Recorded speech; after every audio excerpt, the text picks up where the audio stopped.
Well, gonna slight change of scenery here, guys.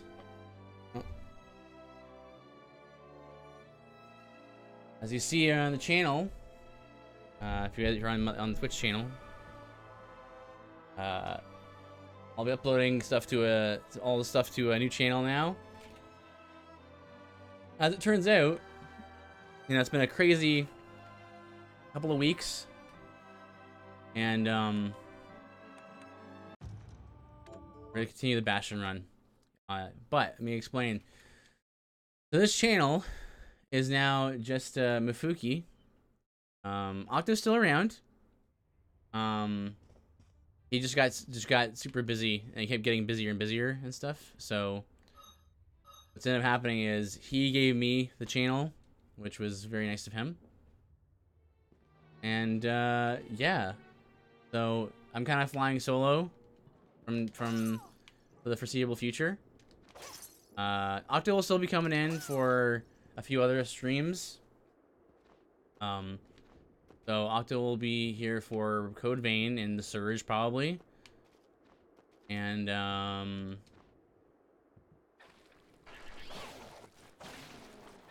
Surge and Code Vein. And I think he wants me also to play Outer Worlds when the time comes.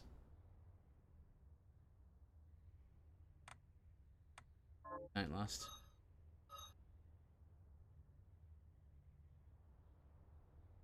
Up to Bloodless.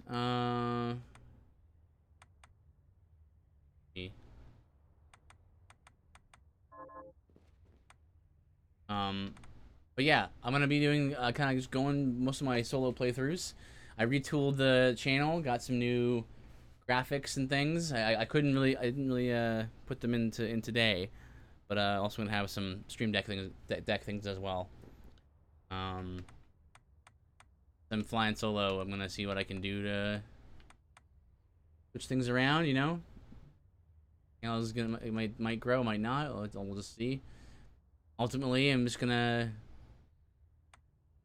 keep playing the games I always intended to play, right? And keep going from there. But yes, Octo will be missed on this channel, and as you saw from the previous streams, right? It just seemed like he had less and less time for things, right?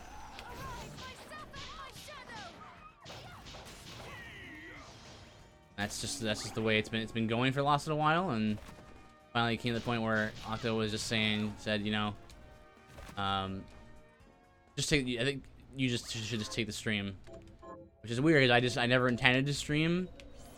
Octo was the one who actually first started streaming. Like, he started the idea of streaming.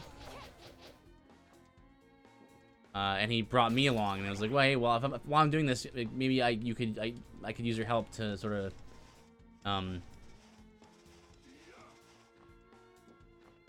just to kind of help me bolster my confidence.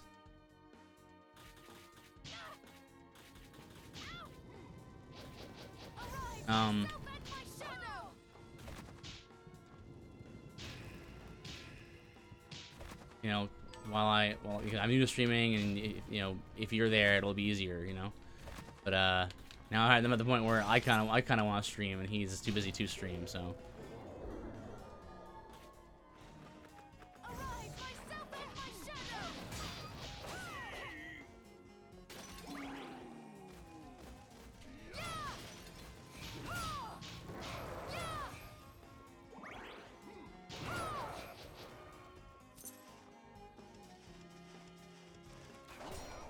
Nice.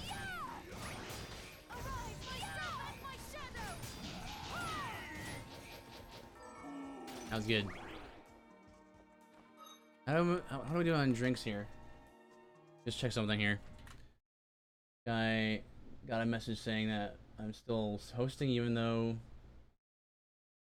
no, I'm replaced my host now.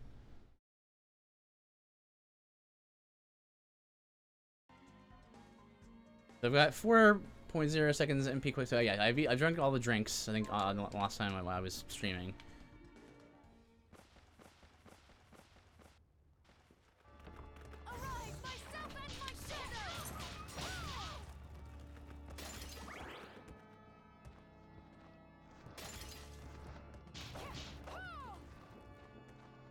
Yeah, I'm gonna be doing a whole bunch of challenge runs and meme runs and stuff like that, build runs.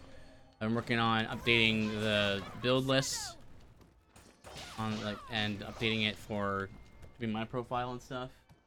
And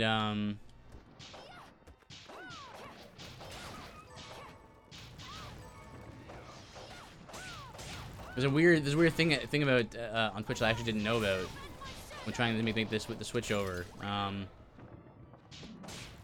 Where it was, you know, my old name was Mifuki, right, and this channel was Octo and Mifuki, and then I was like, okay, well, I'll just switch my name, switch this channel over to Mifugi, since Octo's giving me the channel, and but it turned out that like, you know, like it's like, okay, fine, my name's already used up by my other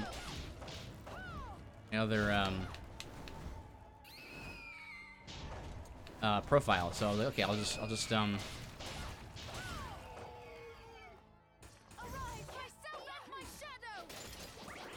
go and switch the names. Or no, I canceled my profile, and you know that would get rid of the name, right? Well, apparently, like, you can't like really like shut down an account or a profile on Twitch. It's really weird. I've never heard of it before, but that's the case.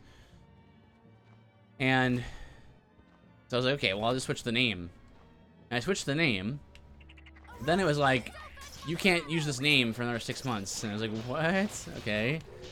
I guess I'll just, you know, be Mifuki with two eyes for a while. And I wrote down on my calendar when it's finally, my name will actually be free. I just preemptively just wrote down Mifugi with one eye. People will still be able to find me, so that's good, right?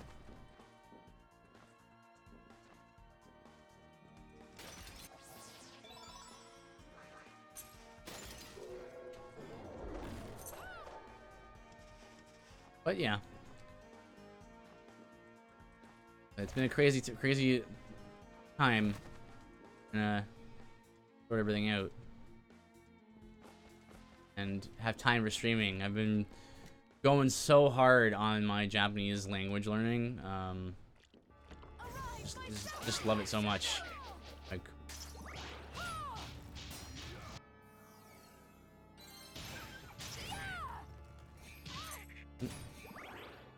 it's just so fascinating. The Japanese language is so great. It's interesting to me. Oh, can't block that.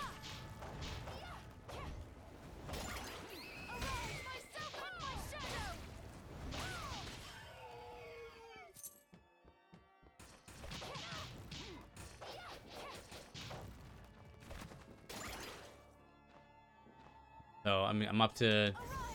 I hadn't studied Japanese for a long time, and then like in early to mid-August, I just got jonesing for it, and I just didn't go. Like, and I just decided I would just go for it and just learn the language. You know, I'm up to like 450, 470 kanji that I know to look at them what it is. You know, I wouldn't say I know it off by heart because that's not the case. Some of them are very hard to remember, and they have different pronunciations depending on, you know, where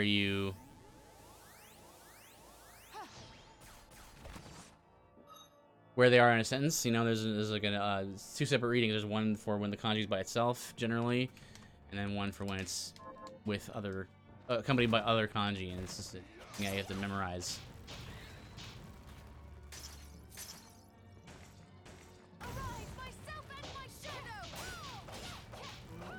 Beautiful.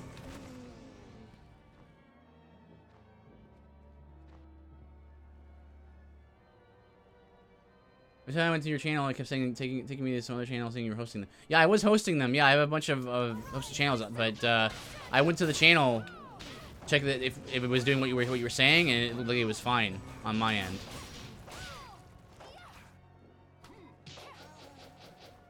So, but thank you for the heads up. But yeah, it looked like it was fine on my end. How are you doing, Aridin?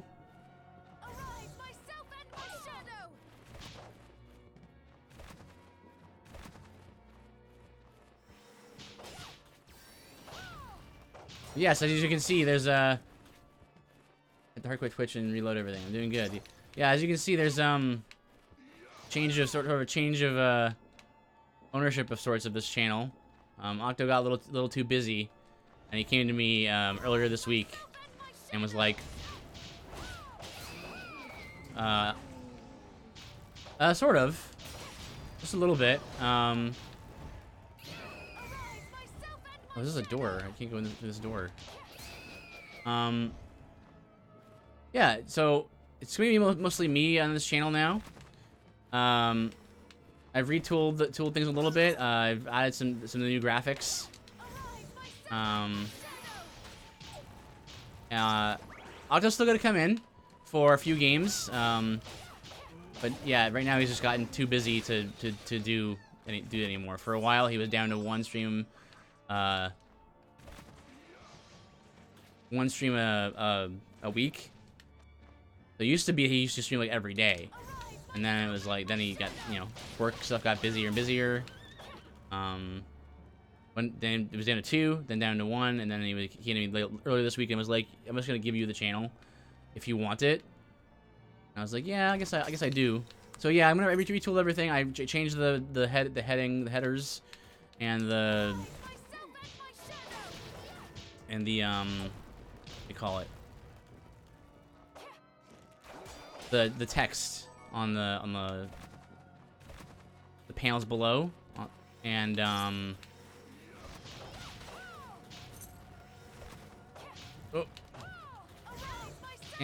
I also started hosting a bunch of people that I like and support, and my personally, you know, before I only would host certain people, like only some people, or, you know, because I had to be thinking about Octo, right, and how kind of what he wanted for the channel too, right, because it was a joint effort.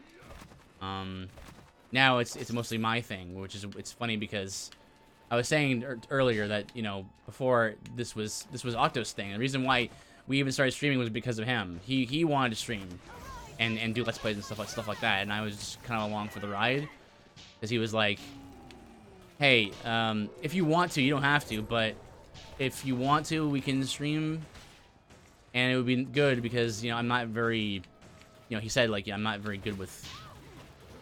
It would be better, it would be easier for me if I had a partner to do it with, right?" So I started it just kind of like as a. It was fun. I mean, I enjoyed doing it all the way through, but it was still like something that I started doing as kind of as a favor, Octo, and then I started liking it a whole lot. So,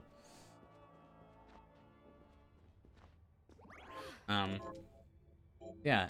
So now I'm kind of focusing on the gimmick for myself. I really like the new logo. I got a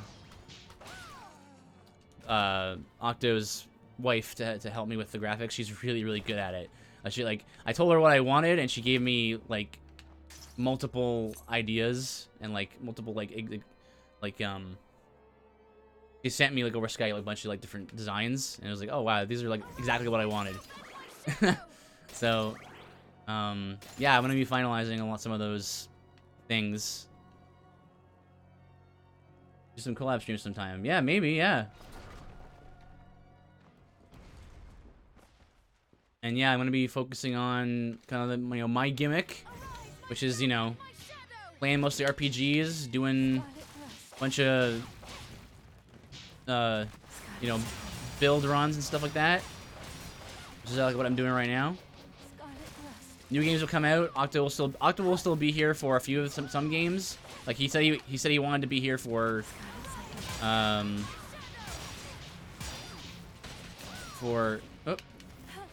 wants to be here for Code Vein and for the Surge 2. And he said he wants me to play Outer Worlds as well. So fuck. Oh, nice stagger.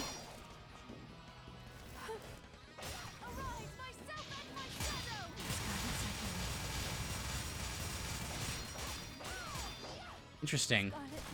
Interesting.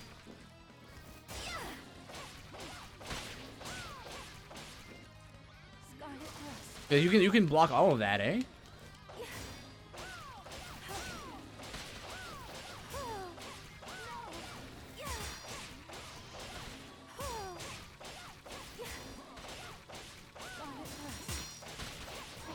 Oh, that's pretty good though.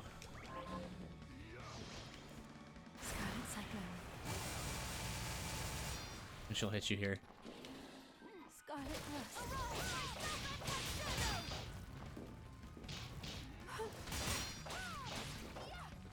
Oh.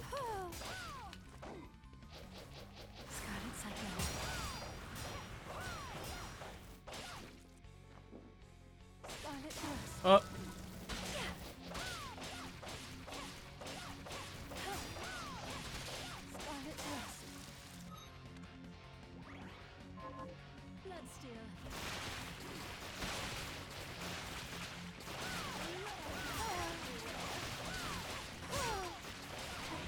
Oh.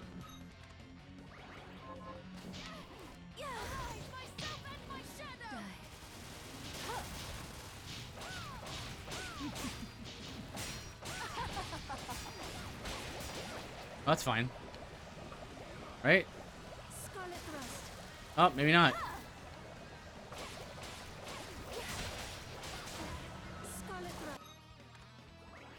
Whoops.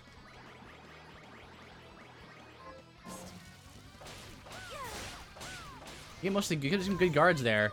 The damage on this isn't super good though.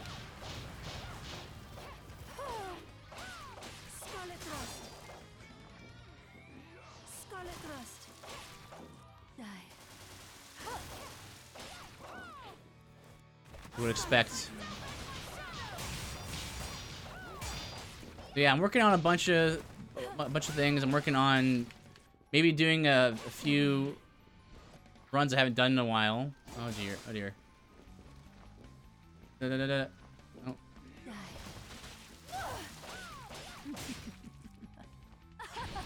Yep, I don't want that. I'm also uploading to, you know, my personal channel instead of the joint channel that Octo and I have set up for together. And right now that channel is empty, so working on that.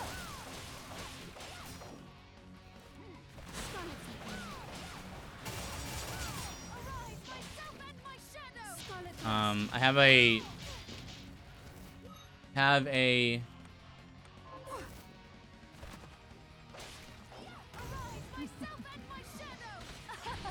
a what's it called? Like Excel, a Google spreadsheet of all the different runs I've done,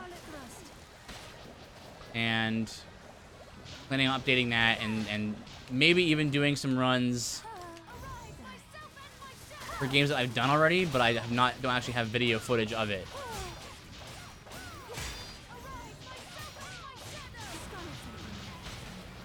Bad. Yep. So like, I've done a bunch of Chrono Cross playthroughs, for example. Challenge runs of those. I've done a bunch of yeah, maybe some Final Fantasy ones I've done that I just didn't. I've never streamed them. I just did it on my own personal time. I don't want to like redo them again. Thinking about doing them and then adding them to the collection of streams on my channel, my YouTube channel. And then I also have like changed kind of like who I host, because you know, this channel is now more personal to like to me now, you know. So I always say, like, I mentioned this I think last time I was streaming this game actually. To Lauren the Dinosaur, I was saying like my passions are like video games. Like I think I have it even in the description of my like about me, like, you know, like I have my passions are like theology, the Japanese language, and video games. Those are like the things that I love learning about, love talking about, on all that. So like, Um, I have hosted a bunch of stuff. I have more hosting people who I'm hosting that kind of fall into that time frame. Right? Like very positive, family-friendly streamers that also aren't afraid to bring up serious matters from time to time. You know, like the guy I was just hosting. His name is Caleb Powers. I follow him on Twitter. I like a lot of what he posts, and I found out that he's a Twitch streamer. Like this is awesome. It's perfect. Twitch streamer. He like does like D&D campaigns. I think right now he's playing Fiasco with a bunch of friends on his live stream. But every week he does a. Oh, thank you, Aridin, for the host. But every week, Caleb Powers does like a podcast called The Christian Artist, and it's a really interesting podcast about like. Well, I mean, it's pretty self-explanatory, I suppose, like how to be an artist, you know, and a Christian, and how those things interact, you know.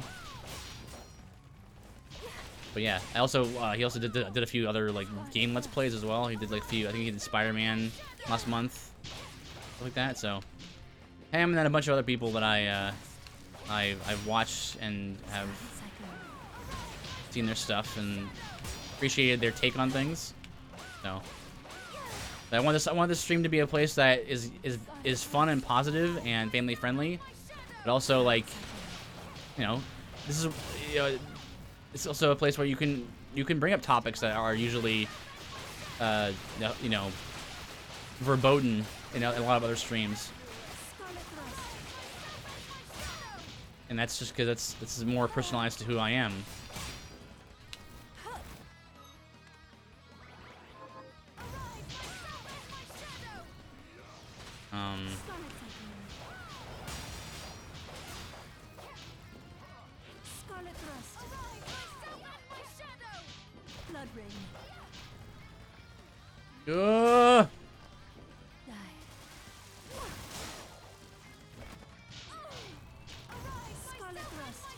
Oh my goodness. You're gonna need some food here.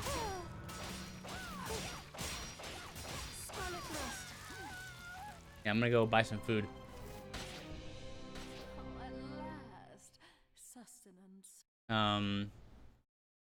Yeah, so I want this stream to be a place where, yeah, I'm gonna host a lot of different people. I want the stream to be a place where people can go have a good time and enjoy themselves, and also not be. But I want it to be a positive place where there can be something like from time to time there can actually be meaningful conversations, right? Like, because you know life's not just all about just video games, right? Sometimes you gotta just bring up tougher subjects, and I'm not afraid to do that.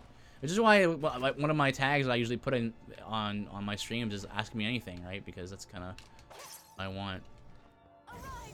In between my streams,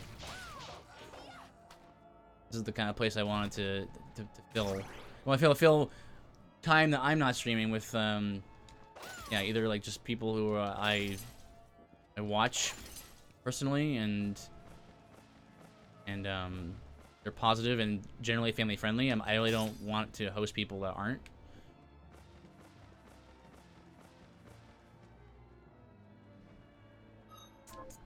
They're way back here. It's faster than this.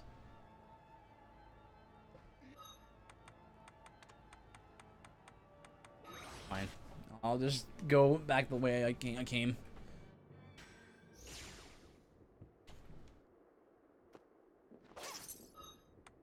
Have 2 safe rings? Yeah. 2 safe rings, shield weapon. A gunman scarf because it's defense 3 con 2. Hi, Mir. What are we transmuting this time?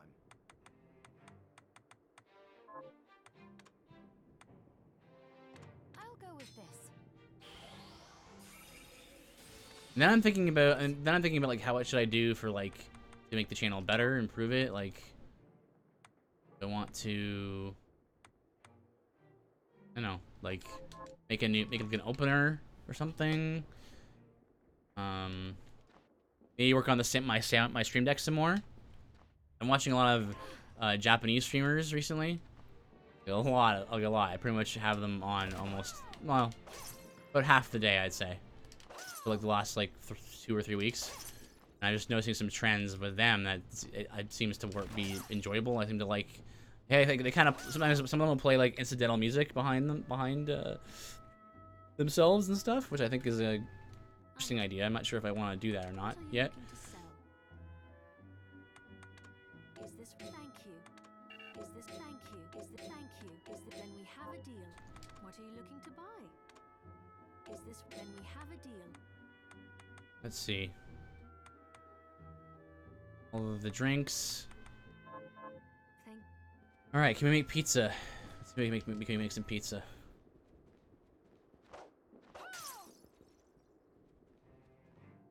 What are we transmuting this time? Dough and cheese.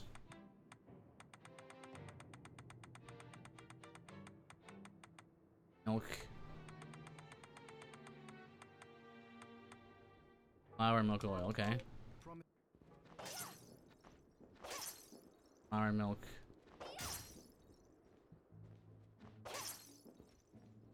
I can buy. I like working on the because I do have a stream deck. We've had it for a while now. And I want to fill the stream deck full of a few more things, maybe a few scenes, or more sound effects, maybe something. What are you looking to sell? But I don't know. Looking to buy? Still deciding on that. Is there any thanks? Our When we have a deal. milk. Is this when we have a deal? Thank. Also, didn't the old lady give you pizza? Oh, this lady here give you pizza?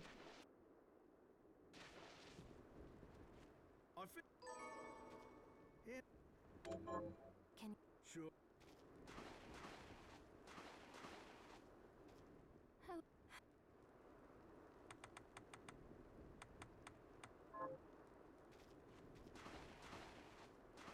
Can't remember where to get that. But yeah. So you know, I had to figure out like, what kind of design I even wanted. Because like I said, this was mainly Octo's channel, so this is why for a while it was just we kept switching the name, right? So like when we first started, this was like we first started the YouTube channel before we even started streaming at all. We used to be called Tangential Gaming.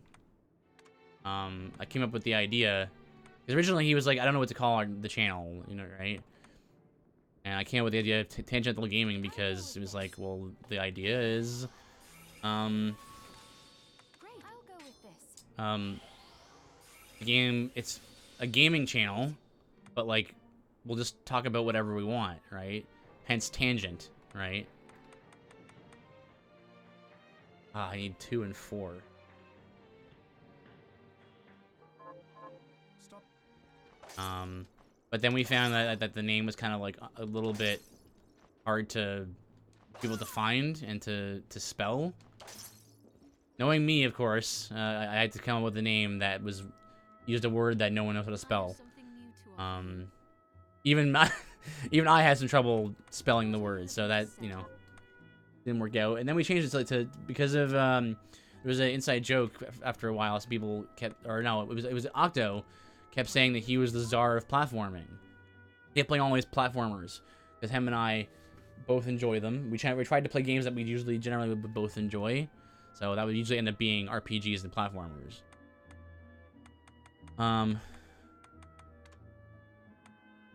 Is this when we have a deal? Is this when we have a deal? And then, so he was like, you know what, we'll change it to Czar Octo. And it's like, okay, yeah, I'm fine with that, because I wasn't here, I'm still here to support you, and because this is your channel still. So for a while, it was Czar Octo, to the point where this stream was Czar Octo. Like, we started Twitch streaming as Czar Octo. And the channel... I'll go with this. Great. Pacing. Like right now, it's to the point where because you can't change the actual beginning of a. Whenever you have an emote, you have to kind of put in the code for it to write the emote. And can't change that code. So even though you know, the channel's now Mifuki, the code for the emotes are still Zar Octo, and then you know Zar Octo Scrub, Zar Octo Useless Mage, because I can't change it until you can't change it until you're partnered. When you're partnered, then you can change it. So it's just one of those things.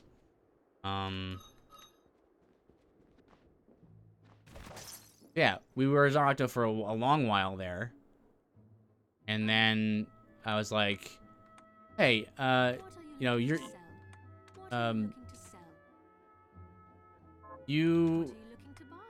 and I stream kind of like more evenly now, because it used to be like it was mainly him streaming, and now it's like you and I kind of stream at the same rate, and I started streaming more. I was like, hey, how about we change it to Octo and Mifuki?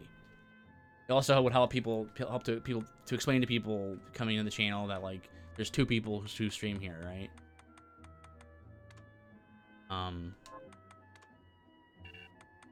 Is this Rennie, thanks? What are you looking to buy? So we changed it to Zar Octo and Mifuki.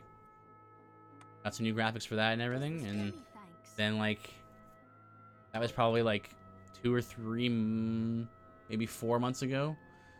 And then yeah, and now it's just Mifuki. My old channel is now defunct. What are you looking to sell? Yeah, that's sort of the story of the names. Is this right? Then we have a deal. No, I need silver. What are you looking to buy? Is this thank you? Let's go with that.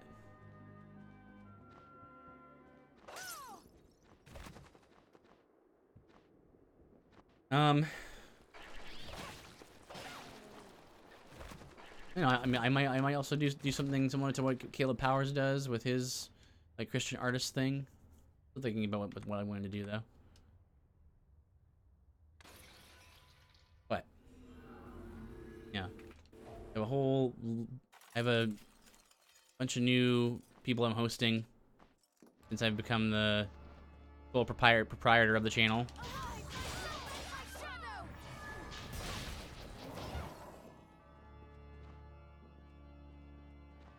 Right? Yeah.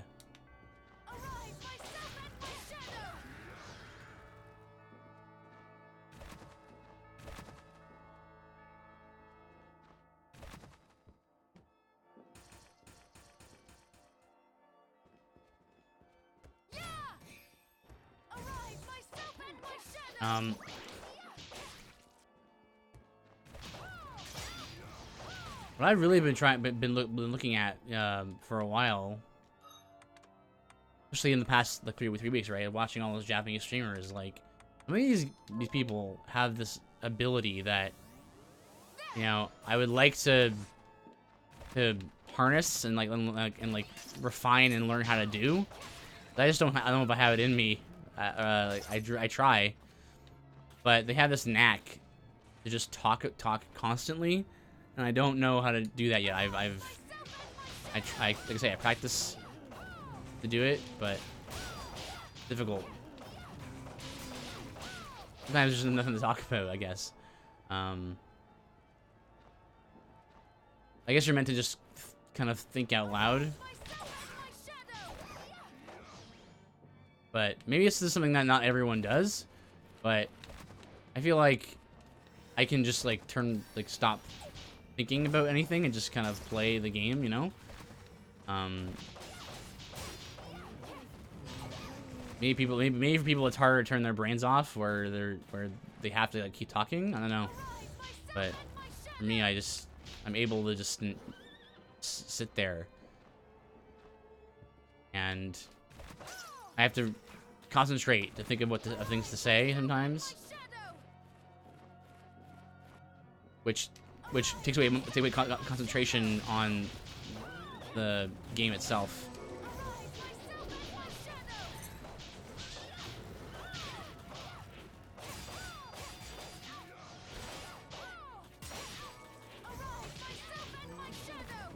You know.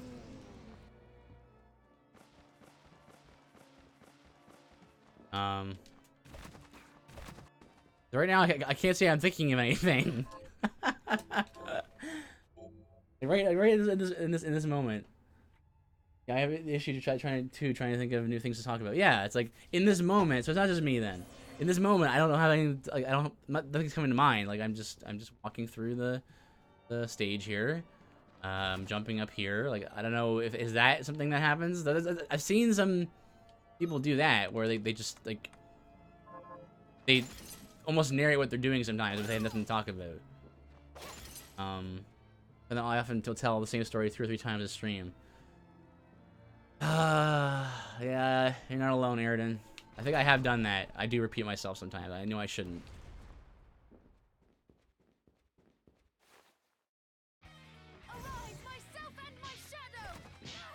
We're gonna do that. Should've just dodged.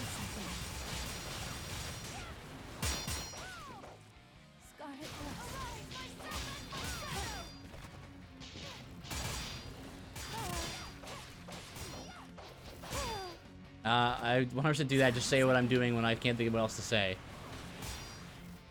Yeah, me, that's what I need to do, you know?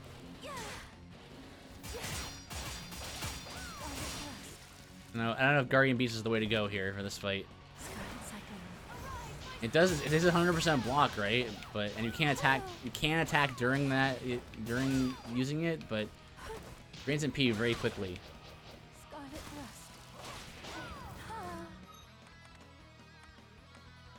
This is why I wanted to buy pizza, because that's a good heal. It's like, was it 500? Also make noises. Yeah, that's another like thing I saw in a lot of the Japanese streams. Like people making noises. I do that sometimes too. That's coming down around. Should have dodged to the side, to the behind her there.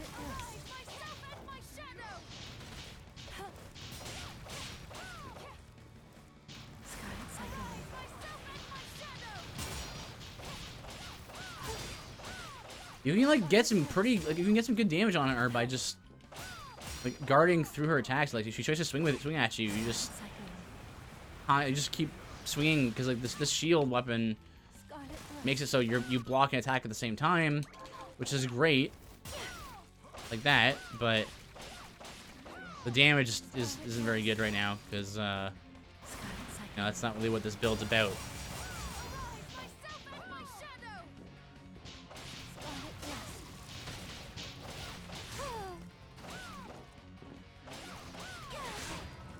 And if you get unlucky, you might not block at the right time, right?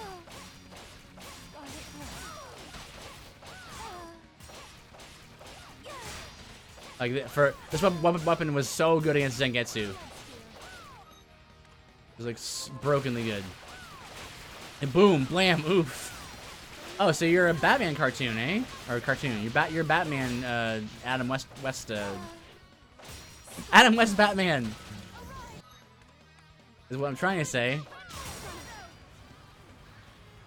That's, yeah. Gonna get hit there for sure.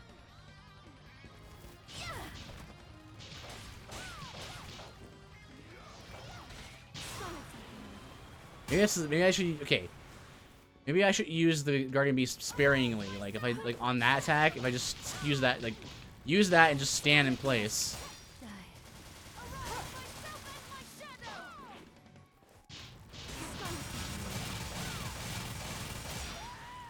Ah, I thought I was blocking.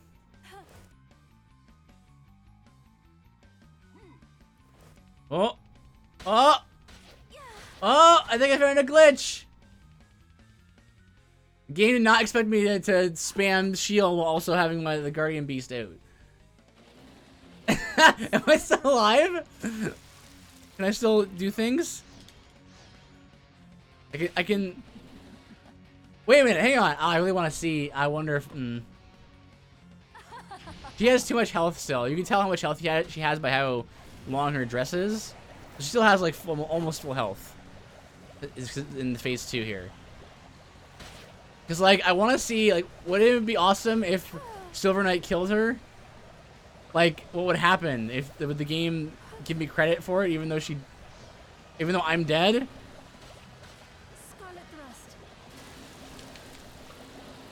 I can use the Guardian Beast, but that's the only thing I can do. I can't pause the game.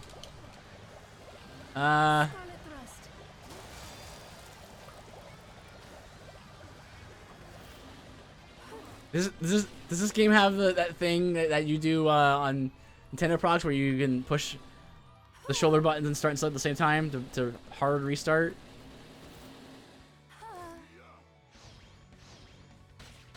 Well, that's a real doozy of a doodle, isn't it?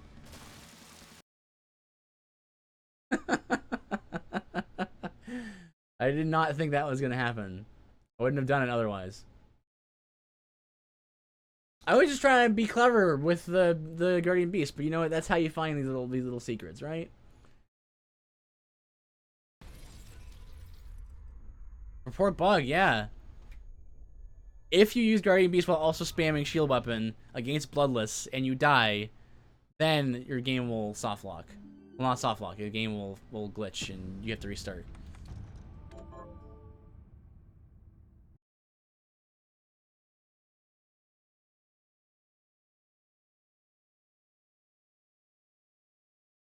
That's one of those glitches that like you only uncover by doing runs like this, where you really limit yourself to certain kinds of things, and you're like, oh, this combination of things actually kind of makes things broken.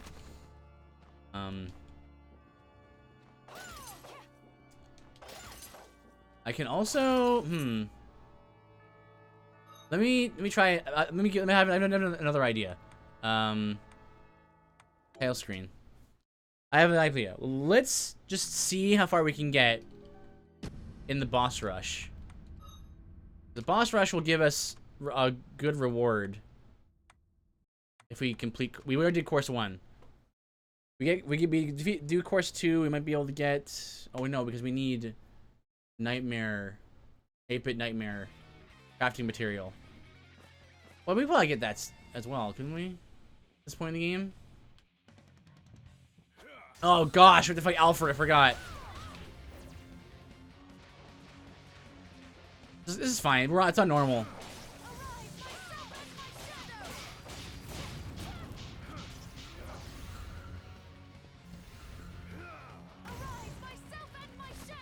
Nope.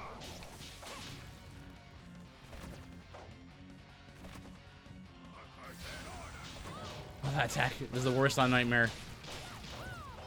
Now, Alfred is like one of the few characters in the game that actually has no hitbox, no like contact damage hitbox. I think it's like him and Zangetsu and a couple of others. Nope. Now the best part about this is your time doesn't actually matter.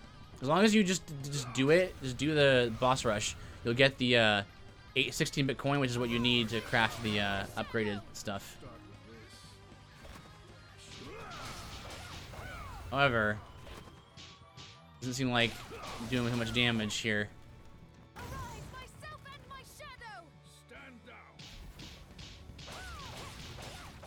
I think he's still in phase 1. Oh boy, yeah, it's very hard to touch.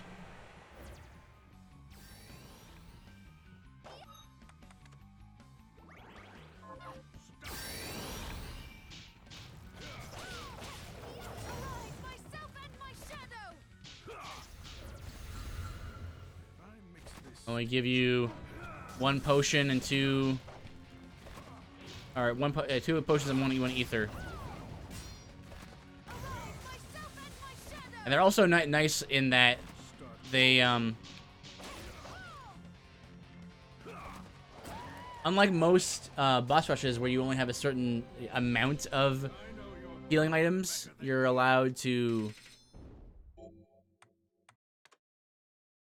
actually allowed to get like a healing potion after the end of every boss battle. I think I mentioned this like earlier in the earlier playthrough, but like in Kirby, right, when you do the arena, Kirby's actually the Kirby games are deceptively difficult. Because yeah, like the main story part of the game is super easy, right? It's kind of designed for kids. But like if you want to do the optional stuff, it's actually pretty hard. Like the true arena and all that, boss rush type stuff. That stuff is difficult. And in true arena in the Kirby games, you have to fight all the bosses, right? In a row. But then you only have so many healing items to last for the entire run of like boss rush. So I think it's like, you know, 2 full heals and then like 2 half heals and then like 3 quarter heals. Something like that. It depends on the game. But once you pick up one of them, they're gone forever. So you have to really think about when you want to use those healing items.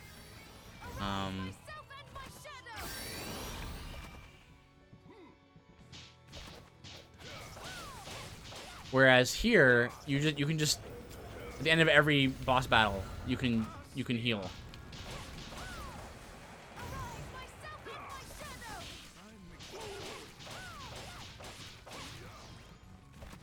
All right, this is going much better than last time. Oh, I dodged it. Yeah, it's very hard to dodge. This took quite a while to do on Nightmare. Nightmare Pyromancy only was tough.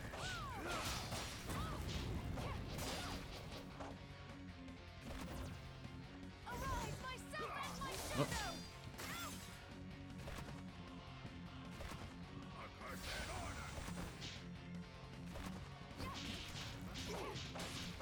Go. Make him drop his stuff.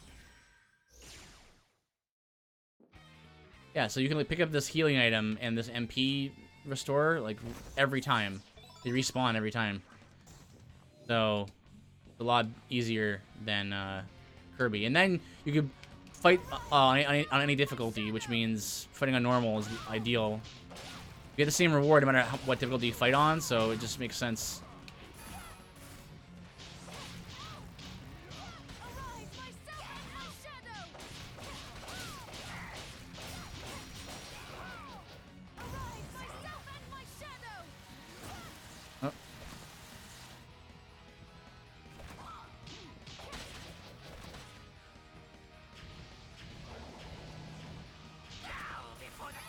It's so hard to dodge that. Trying to like time it to get into one of the open spaces, like spaces in the right time, but that's good. That's free damage right there. That's lucky right there. Very lucky. Nice. But I noticed that at there's actually quite like they actually thought about Welcome Company, which is the portraits, the shield that goes around you, like goes around you, right? And actually thought about how much damage it does. And actually, the bosses does do different damage to bosses, depending on the boss.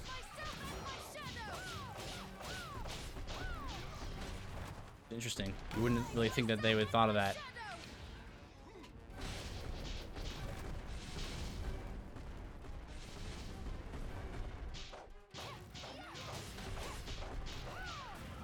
Oop.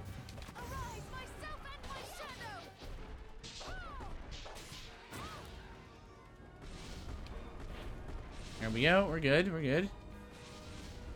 We are fighting on normal, so we're not going to have as many abilities to worry about. So, check stream health.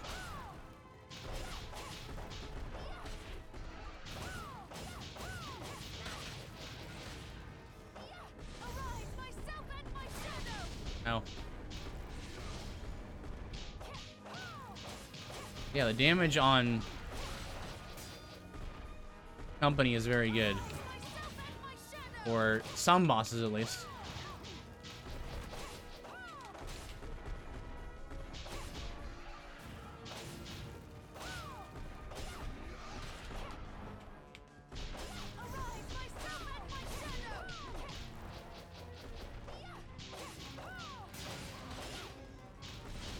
Ah, it was a little too early there.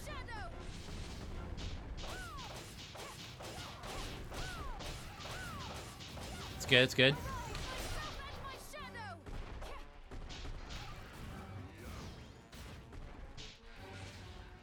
You get you ducks, little duck there, motion. Yeah, I mean the bosses are pretty well designed in this game. I think like they have good tells. They, you know, you can know what they, you kind of can tell what they're doing. Most part.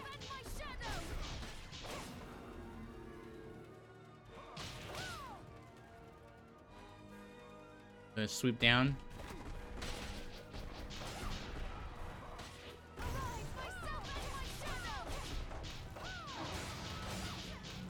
Oh, I'm dead. I don't know. I don't think I'm strong enough yet for this. I think I had another 2 bosses left to fight after that. After Ouroboros.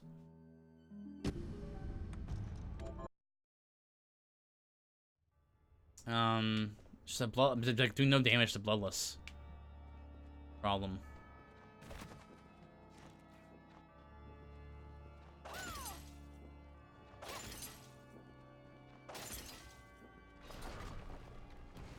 I am tanky, but not tanky enough.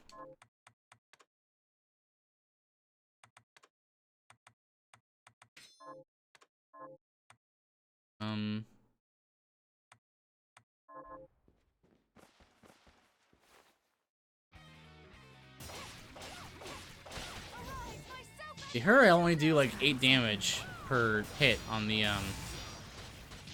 portraits.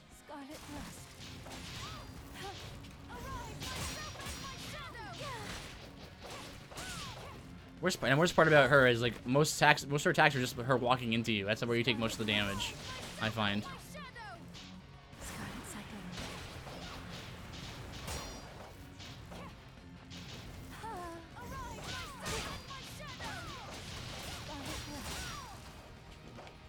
And the big problem comes where, like, as you would expect from these weapons, right? Like, from like the shield weapon, like it's great that it can block and attack at the same time, but it's got 0 range. You have to be like touching an enemy, but just barely not touching them to not get hit. So it makes it very difficult. You gotta see anything perfectly at like it's probably has even worse range than like a dagger. Which is fair for a shield weapon, right?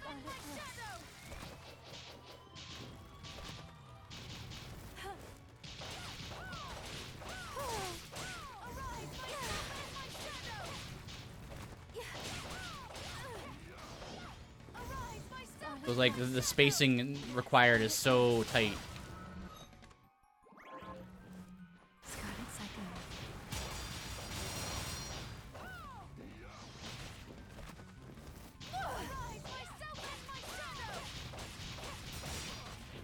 Like there, I was lucky. Like she like walked through me there, as the attack came out.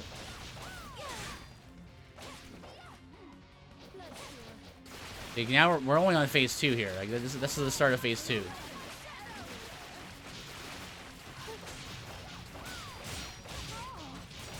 He walks into me and then disrupts my momentum there.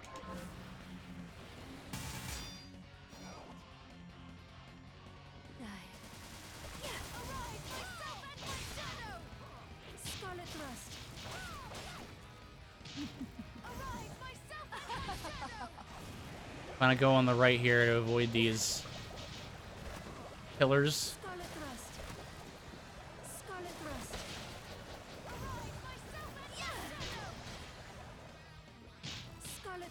Yeah.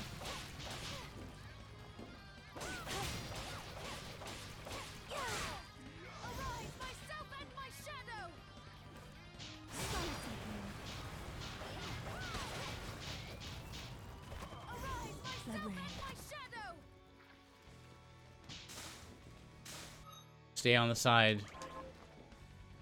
Cause you're pretty safe here, I think. So as long as you keep jumping through the stuff.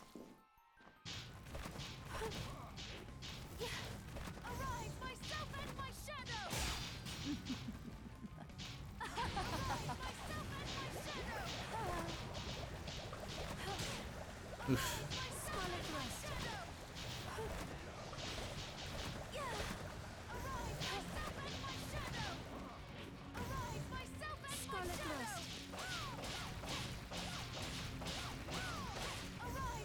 Oh, wait, what's happening here? Oh, is she broken? Ah, I thought she got broke there. That was good.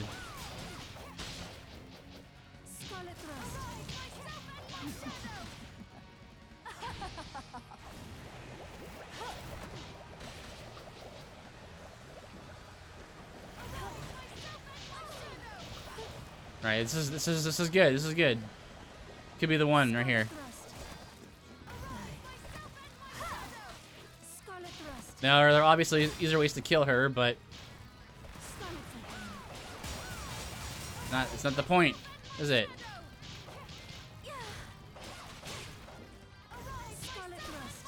This build is great on certain fights and not so good in others, as you would expect and would want. That's what I want, at least.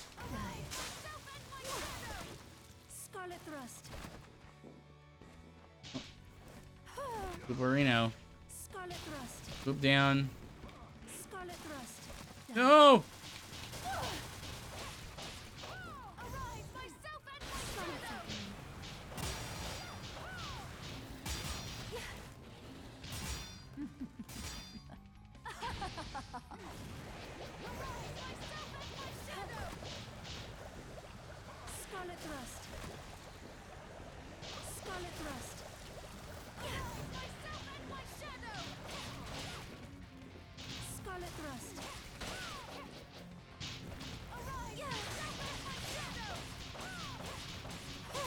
Almost got her, come on.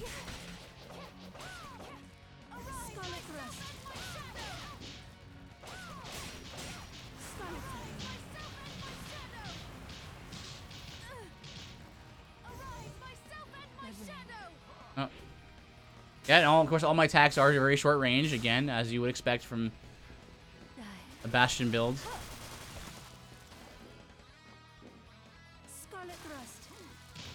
My Bastion runs are always like this. They're very long-winded battles.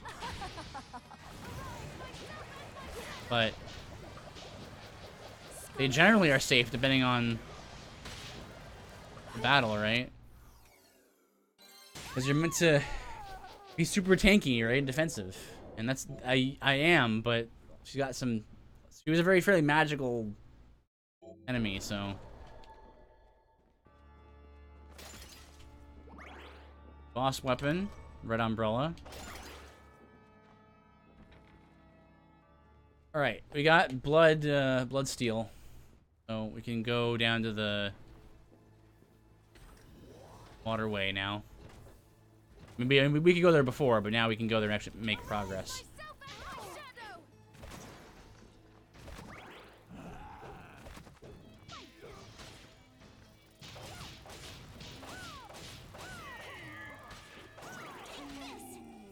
I thought there was a thing over here.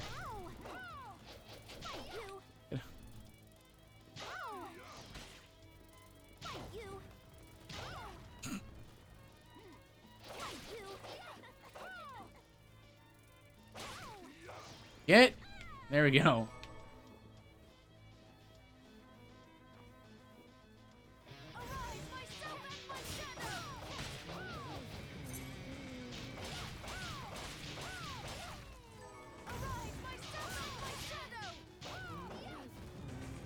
Yeah, nothing wrong with that. This opens the shortcut to the first section of Liver Ex Machina. And also, no, I got the drinks already. Drinks. I had to get the drinks as soon as possible. Yeah, we're not doing 100% run here, so we're done 100% run. Let's go back to the future.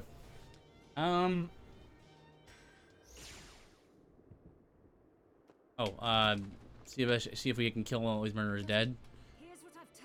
That's some.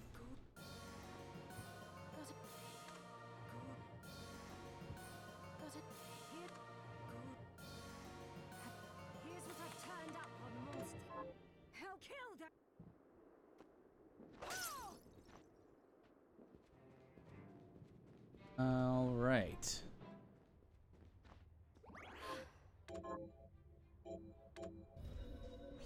Yeah, straight to the entrance now. Use. Okay, do I want to? Do I need This time. upgrade anything? High defense, 2 strength.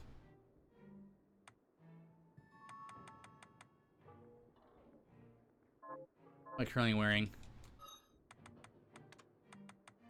20 defense, 2 con. Safe rings are the best defense ring in the game, so I'm just gonna keep those the whole game. And then wolf rings is con 2, defense 6, and then like strike resistance. Pretty good. Con 20 defense, 2 con. Are you eating? So, what'll it be? Aha! Silver breastplate is better. I'll go with this.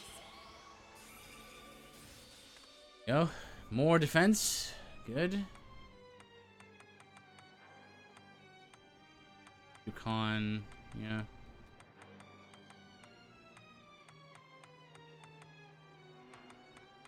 Bullets.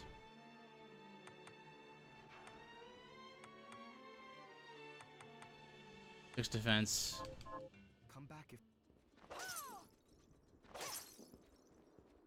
Stock up again on potions and things. What are you looking to sell? Is that when we have a deal? What are you looking to Can. buy? What are you looking to sell? Sell mats, because mats are worth selling.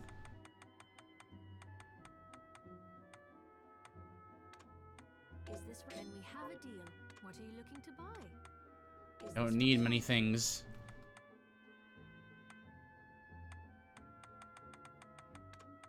Is when we have a deal?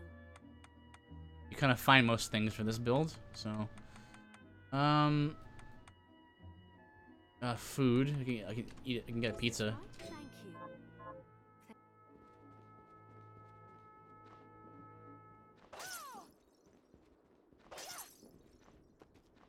Well, I'm not sure if the pizza is the most efficient use of like health per per dollar.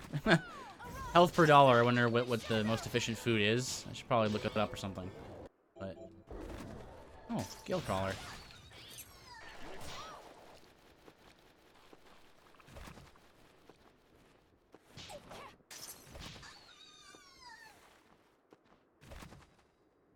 There's ammo up there. Forgot about that. Arise, myself and my shadow!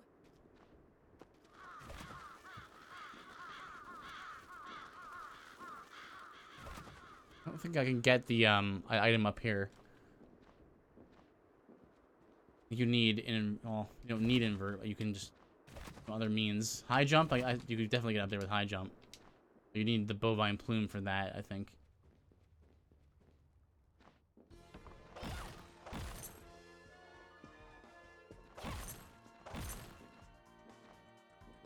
Arise, myself and my shadow! Yeah, look at this. Now I'm just like walking through these guys. This area was so hard at the beginning of the game. Arise, myself and my shadow!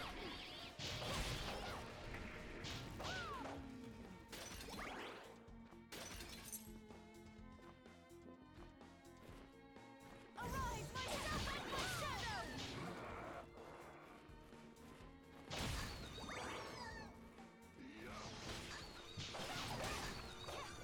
Nice.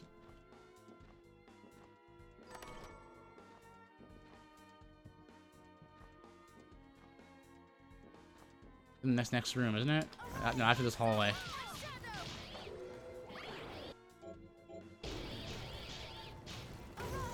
Nice. That's money.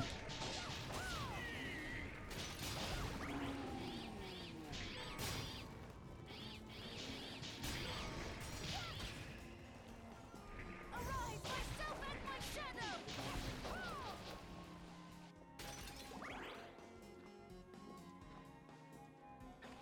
right.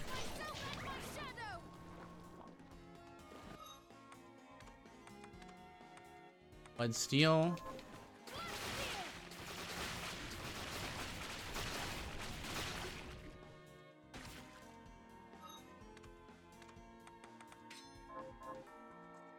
Oh, let's save the game. Actually, that's because you have the deadliest weapon of all artwork.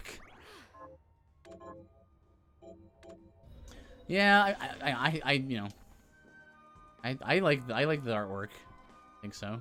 I think I'm just very keen on pixel art, which is understandable, but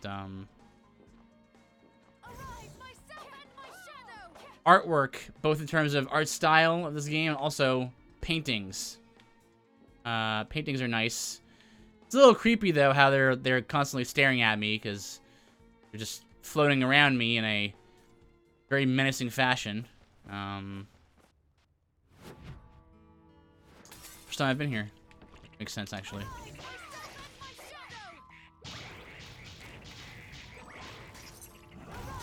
Also, there's a lot more frogs down here on this difficulty.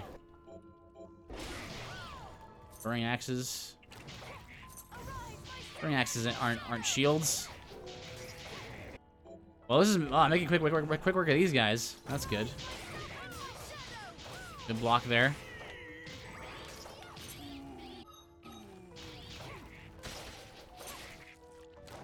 It's that spacing, man. Spacing on shields, or as you would assume, quite bad. Like you have to be so close to an enemy.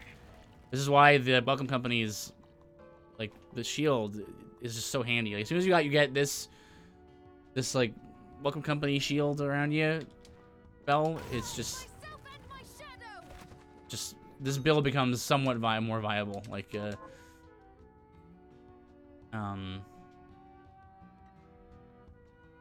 what I'm gonna do now. Right, let's check the map. Let's see. And down the left.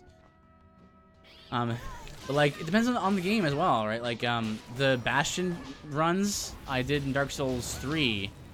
I actually haven't done one on stream yet, but I want to do one, and it's super viable in Dark Souls 2 or 3, 2 as well. But like, you can use just a shield in Dark Souls 3 and get through that game, without much of a problem. Because enemies don't have like contact damage, and you can get so tanky that it almost doesn't matter that you get hit. Almost. Which is pretty cool. I mean, there are some later game bosses that you still do have to like dodge and stuff. You can get shields with such like high stability that like you basically take no stamina damage when you block with and stuff.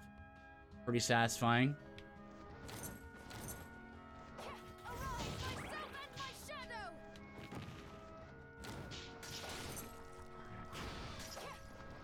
Yeah, I have a Google document. It's a Google document that has a list of like all of the runs that I've done, both like off stream and on stream. The ones that I have done on stream, I try to have them uploaded onto like the YouTube channel, so that way people can, you know, kind of like a history of my challenge runs, I guess. And if you type exclamation mark I think exclamation mark build, was it?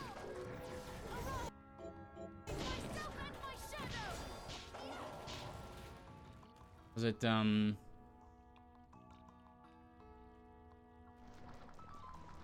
no, exclamation mark runs. Exclamation mark runs is like a list of different games I've played that I played multiple times with different stipulations and restrictions. Some I played more than others, but I also need to update it with a few runs from this game, for instance. I've done like numerous Chrono Cross ones, like I said before, Chrono Cross ones, then Final Fantasy. Yeah,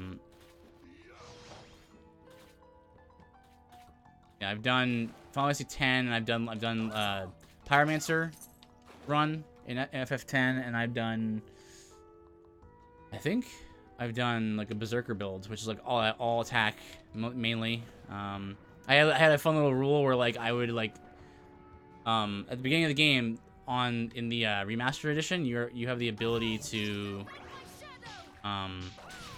like start the game with like all the items and all that, and you can just start with 100 of every like sphere, right? So I kind of want to see what would happen if I like what if I start with all the spheres, right?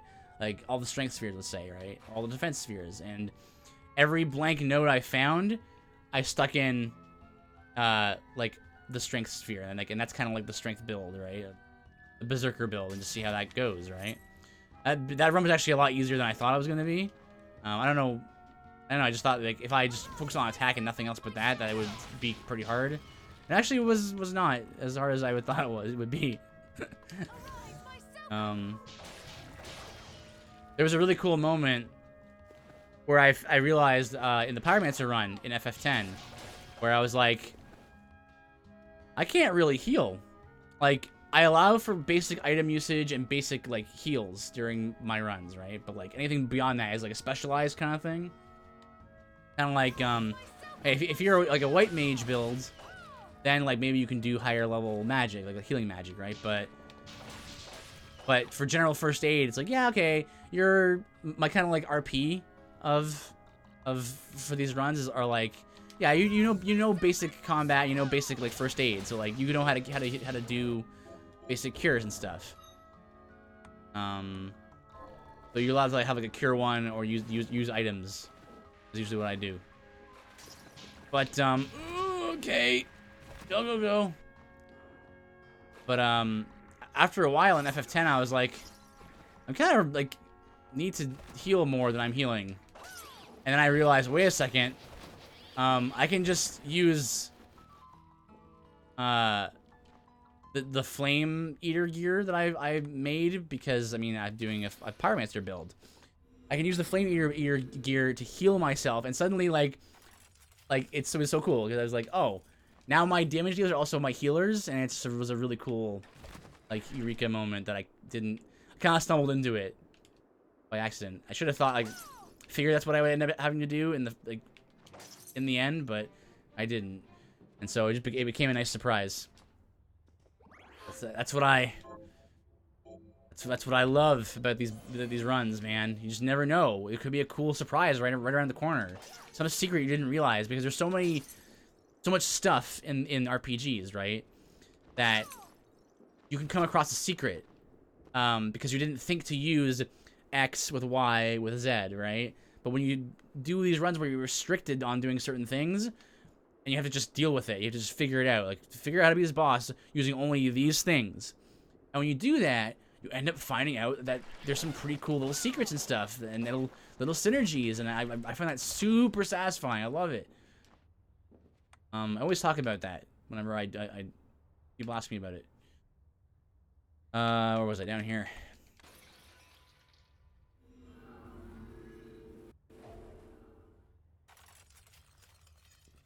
It's like, I don't know if you've ever seen these, but like, if you've ever watched someone on YouTube, I think like Mayro has one, and then there's another one named Sieve. And they're like Mario game challenge runners, and they do like this series where it's like, can you beat Mario without touching any coins? And it's like, what it takes for them to figure out that you can actually beat some levels without touching any coins is like, it's cool. It's dedication. But you would never figure out some of these tricks, Mario tricks, without having to be forced to do it, you know? But for me, it's more fun that I'm not forced to do it. It's more like I impose the challenge on myself, you know? If I enjoy the game a whole lot, and I think there's enough like content, enough like options in the game where I can feel like I can explore the elements of the game, then that's just great. This game really impressed me with that, which is why I'm playing through it so many times. But I'll probably finish this run and then move on to either a different game and just like play a new one, or I'll maybe just flesh out my build run list some more. I'm thinking of playing Crosscode. I think I played that game for a little bit. And it was very fun. I was very impressed by it, especially because I never heard of it. I just kind of saw it on Steam. I was like, oh, this game looks like it might be interesting.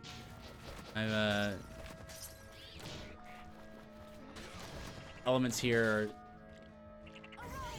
I like my RPGs, so like I saw some RPG happening there, and that's cool. This is just a dead end. Well, I'll be.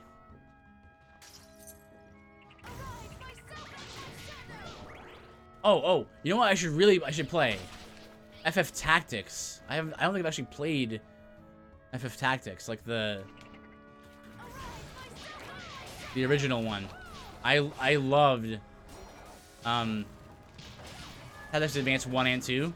2 more so. I played so much of that. But it was all like off stream, right? It was on the GBA. And I kind of want to play more games on stream because I want to record them. I want to put them on the YouTube channel. I want to, like, I don't know. It's like for posterity, I want to have like a catalog of the games and challenge runs I've done. You know, some games I play once. Some games I try out and I play and I just kind of don't get into them. I try, right? Other games I don't really get into them, but I just push through to get to the end. So, okay. Let me go back. Games that I've tried to get into, I played and like could not get into, despite me liking the games that I like. I really tried to get into Dragon Quest XI. I really tried, and I just couldn't do it. And another one was Ni no Kuni 2.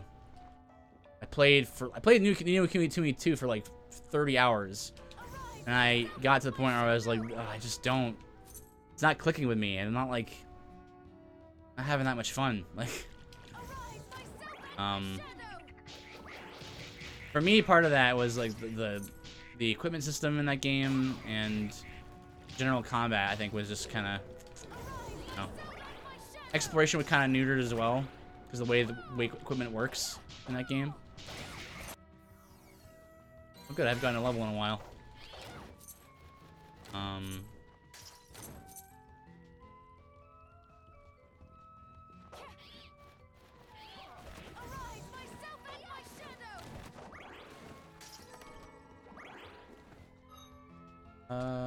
Right. Yeah, Ni no Kuni 2 and Dragon Quest XI were both games that I just couldn't finish, even though I tried. And then there was like Xenoblade Chronicles 2, which I did like. I think I played that like. I played it for a while during the month of December, like a year ago, 2 years ago,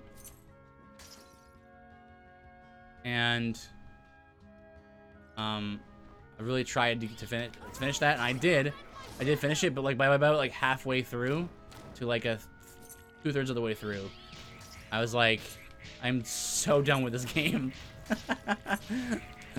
I couldn't be more done with this game, and I wanted it to be over. But I wanted to put to finish it. Like, I don't know why. That was the game that was like, I'm not having that much fun, but like, darn it, I put like 50 hours in this game already. I'm finishing this game, you know? And like, I didn't want like an incomplete Let's Play on the channel, so I was like, I'm gonna finish it. So I spent like a good chunk of my winter break on that game, and I just really turned on near the end. There's a lot of potential in that game, and it's just, oh man, the gacha system and the cool, you know, the cool like idea of like, you know, attacking with different elements and then like fusing the elements together. It sounds really awesome, right? So you realize that like basically the game wants you to do that every battle and just never not do that, because like why wouldn't you, right? Like there's no reason why you wouldn't do that. It's not actually a strategic thing where like, okay, I have to make a choice about what do I want to do here, right? It's just like use your abilities and to unlock the better abilities, and then use those better abilities to unlock even better abilities, and then use those even better abilities to unlock the super ultimate like big attack, and then kill the boss. That was like every boss battle, like by the end of the game. It was just so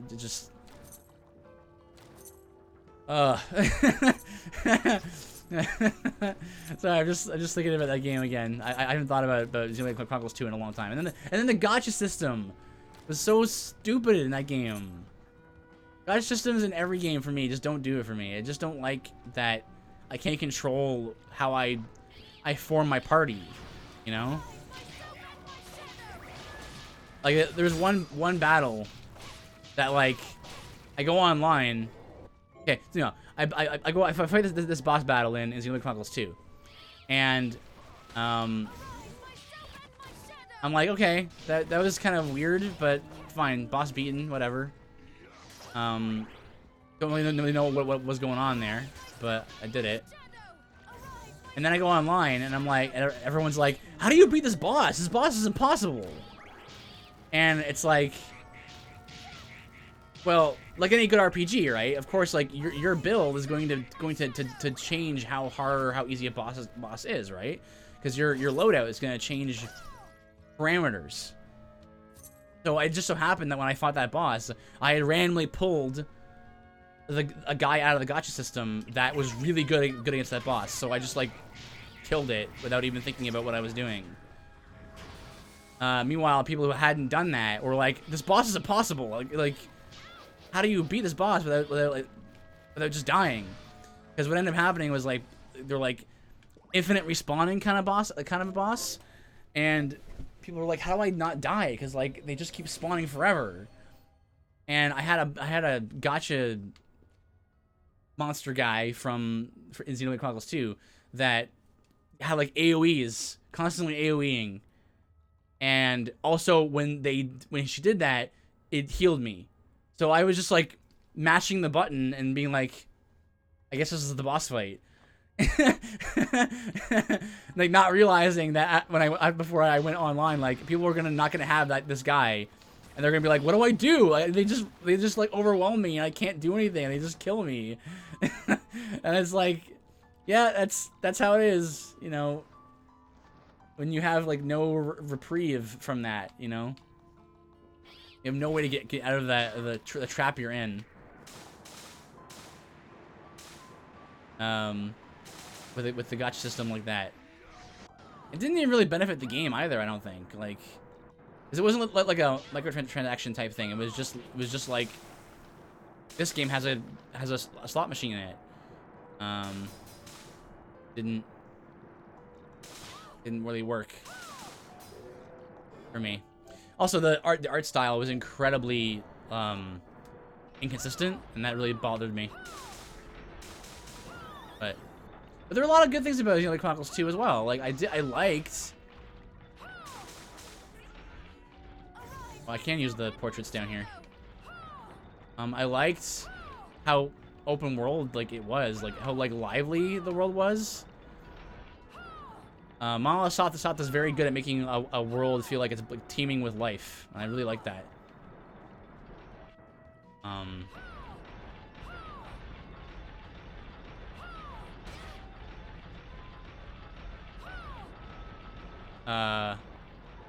Like even in Xenoblade Chronicles X, which I also played for a very short period of time, it's really like the word. Ambitious. That's the word, ambitious. It was like, there's all of these components and things, like, and there's like suits of robot suits that have different parameters, and then like the world is gigantic and it's full of enemies that you're dangerous. It really felt like an MMO. offline MMO kind of thing.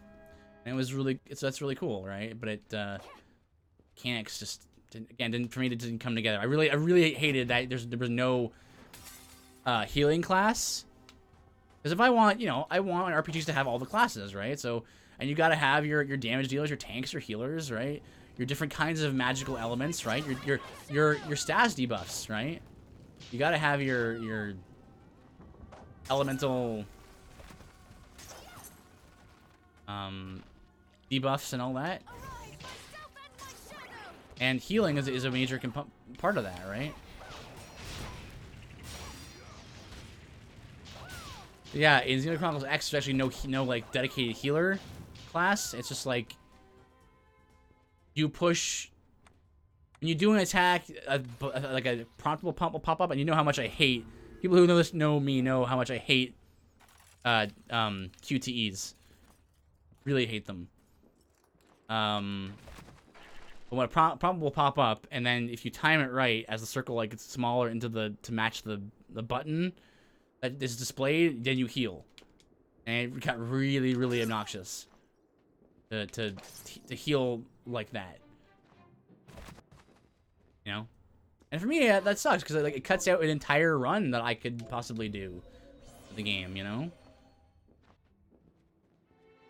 either dedicate a run to it or dedicate a character to healing, right?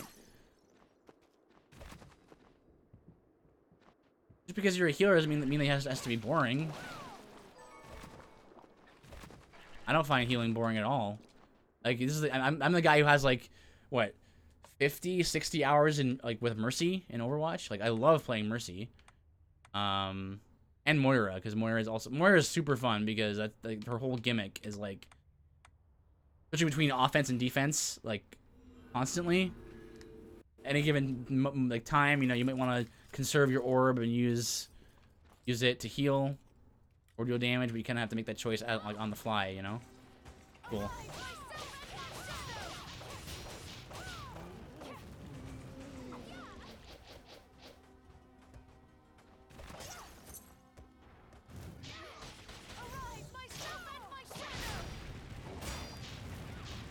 Oh jeez. Oh boy. This is not a good place for me.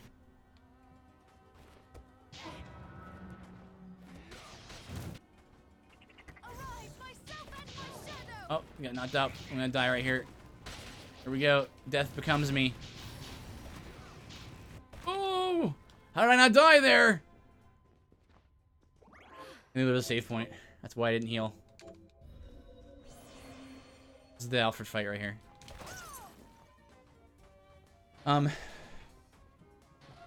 Yeah, so yeah, Ni no Kuni had a bunch of like weird issues with like the I do that.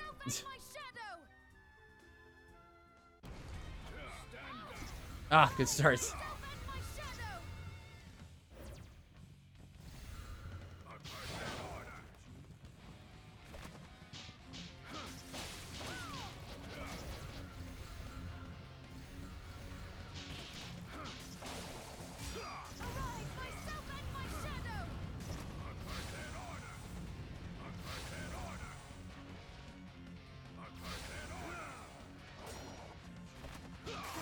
Ah, bad timing on there.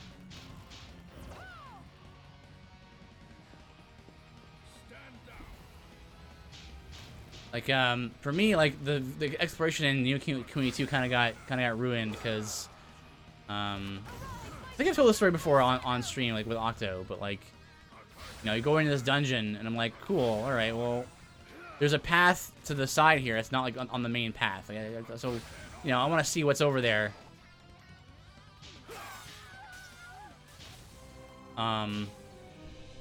This could be something cool, right? Because it's an RPG. It's exploratory RPG. There could be cool things in chests or like monsters and all. You know, you want to see all the neat things, right? I go down this path and it's like, okay, cool. There is a boss here, or not a boss, but there's an enemy here. All right, that has like he's guarding a chest. The chest has gotta be something in that chest, because why would there be a guy guarding it? Something good in there. You know, you fight this enemy. He's a little tougher than most. the enemies in the dungeon, but not too much harder. So he's kind of like a mini boss type situation.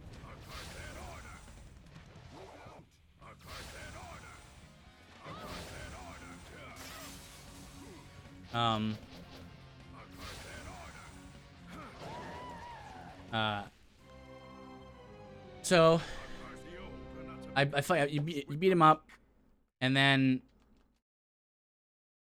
I open the chest. It's like there's a poison scimitar in there. Okay, cool. So new weapon type is scimitar. I didn't have one of those yet, and it's poison. All right, poison. Can we do poison build? That would be pretty sweet. Wonder how viable poison is in this game. I'll have to find out. I'll have to keep my eye out for more poison things. Awesome. So I go back to the main path in this dungeon. I kill like just the next group of enemies that I run into. And they randomly drop just a better weapon than I just got. Like it's like a better poison scimitar. And I'm like, what is this even? Like, why did I even go down that path? You know?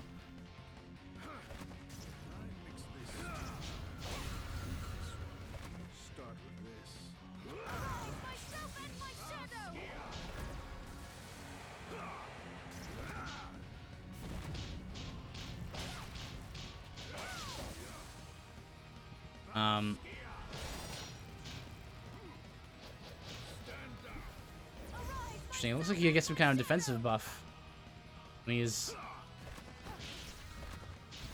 Yeah, he does. He's doing 1 damage now.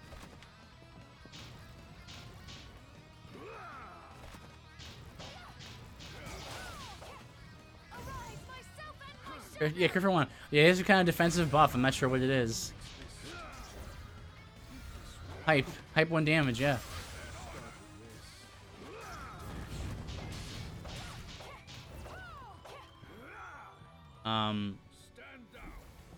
It's kind of like, I know what they were trying to go for. They're trying to go for like in New Community 2, they're trying to go for kind of like a Diablo style loot system where it's like you never know what you're gonna get, right? You could just like fight a random mook and then get a thing that is really good.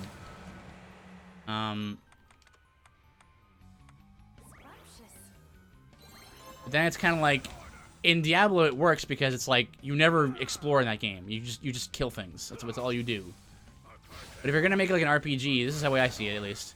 If you're gonna make an RPG, that's kind of like you go around and you explore dungeons and stuff, and you're meant to like go around and do that. Then like, don't make a Diablo style loot system where just better gear can drop off of just random enemies. Because then, why would you go exploring? Because nothing ever you could find that's better than the random stuff you found off of random enemies. Keep using. I only have 1 Mithridot, so.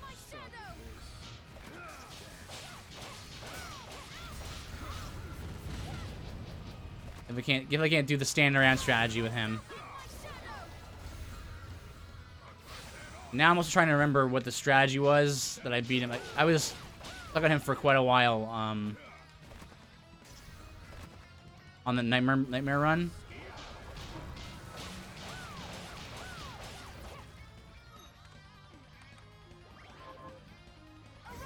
So that was my experience with Ni no Kuni too. Well, that and like, there was like this it's kind of like village building kind of mini game, where like you invested in houses and stuff, and then as time passed, you made more money from the villagers that came to your village and all that kind of stuff. And that was okay. It's just that I felt like it. Shouldn't do that.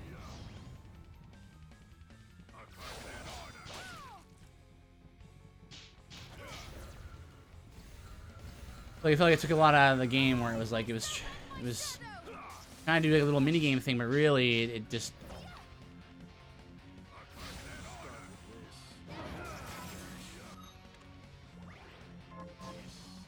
I overhealed.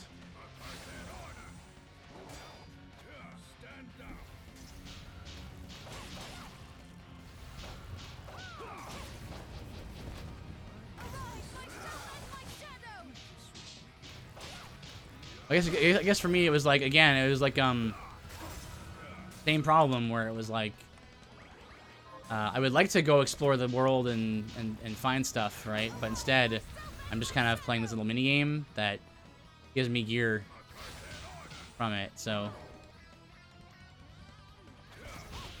I just didn't really feel compelled to do it after a while.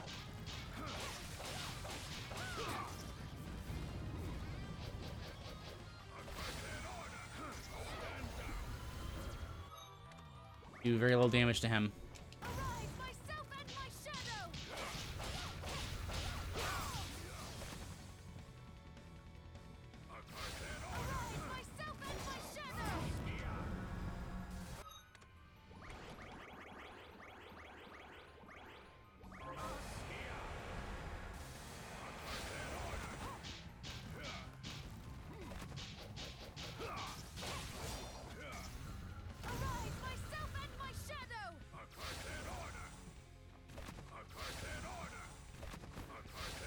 Stop.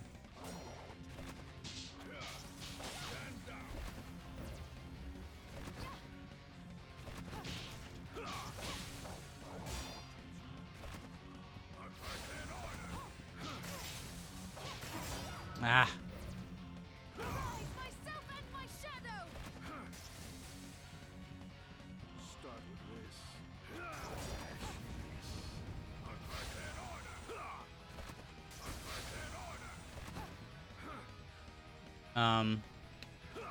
Yeah, so those are the games that kind of...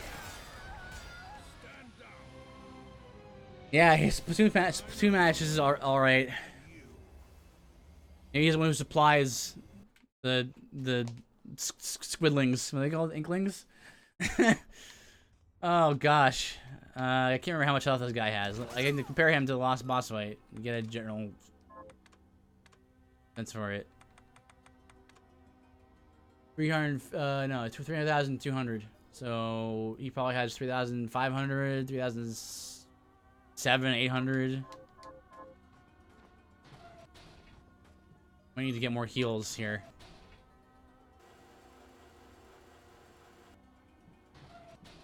I actually haven't played Splatoon. Like, it's super popular, but I'm not really a shooter guy. So like the one exception, I think I have it in the panels, listed in the panels as well. Like, one exception I found for myself is Overwatch, but aside from that, I would like to stay close to you so that you don't stop doing that.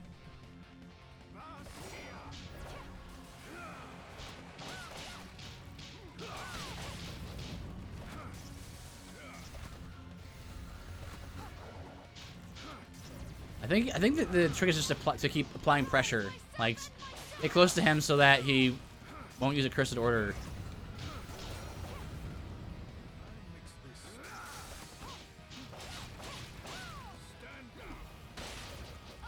Yeah, that's a much better start than last time. Because you only use a cursed order when he's far away, like me here. Keep using the dive kicks, maybe that'll do the trick.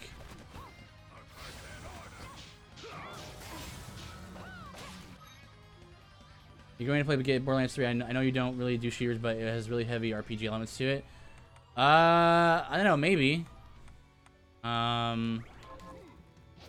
Depends, I think, on like how much I plan on playing it, I guess.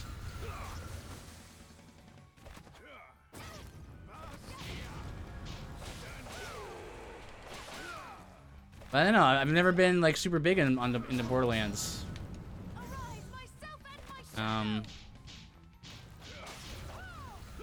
Maybe I don't know. Maybe if I get it on sale or something.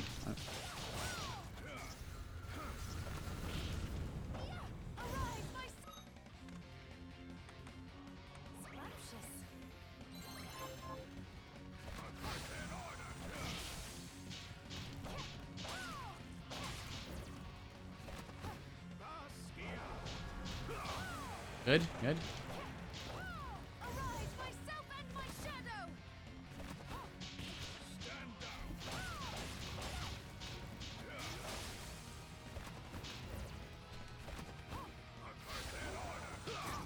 Mm.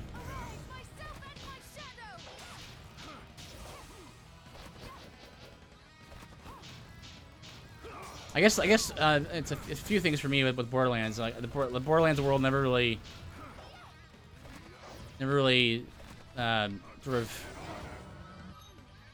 synergized with me super well, you know. And then again, I'm not a huge fan of Diablo style loot systems in general. So even though it works better in Borderlands and Diablo, I'm still not like super into them.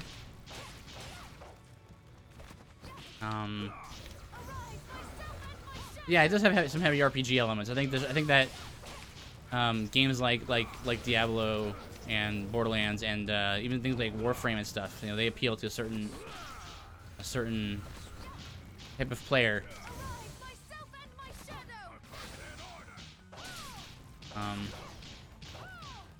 But I wouldn't mind giving it a go, you know. I'm not opposed to it, like harshly or anything.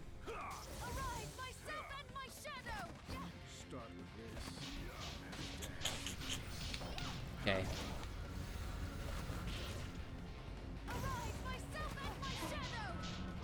Now it's interesting. I think he might be in phase 2 here. I learned this last time last run through I did, where I learned that if you stay close to him, he will sometimes not even go into phase 2 and do a move, which is good.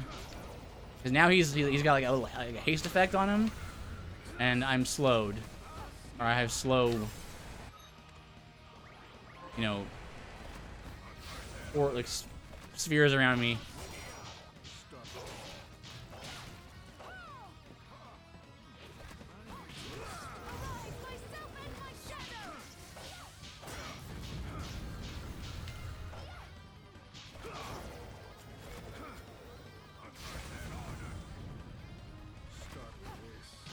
Oh,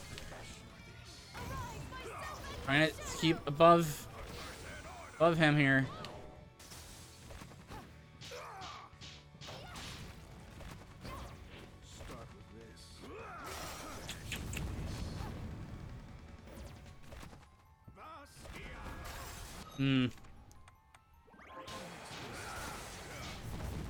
Really unfortunate there.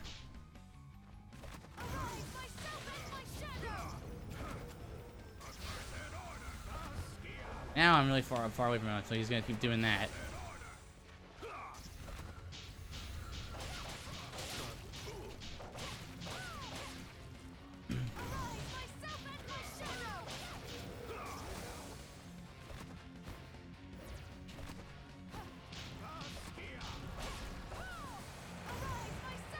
Gotta keep it going here.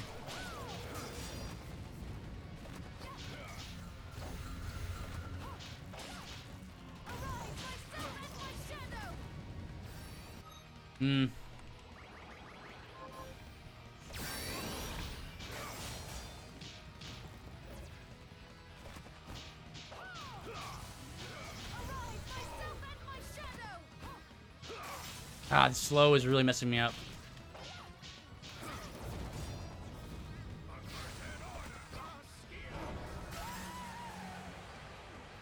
You have a bunch of different builds in all the Borderlands games, and much like this game and the Souls games, you can collect certain gear from certain locations or bosses.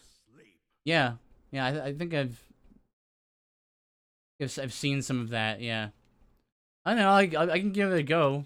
You know, almost every boss in Borderlands 2 has a unique drop, usually a legendary weapon or gear. Well, that's good. That's good.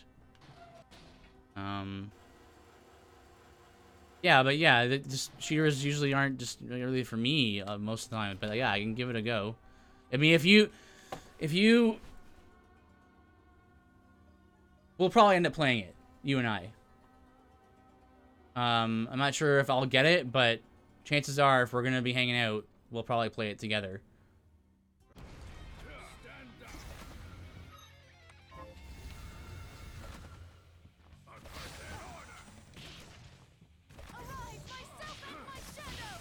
Now, that was a pretty good run last time. We were really close there.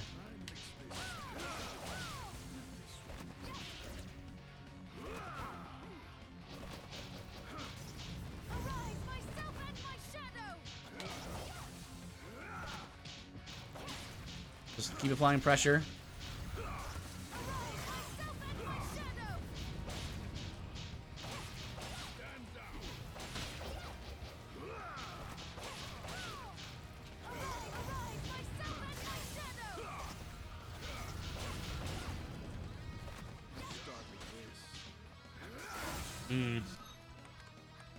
I was gonna turn around. I try to anticipate that.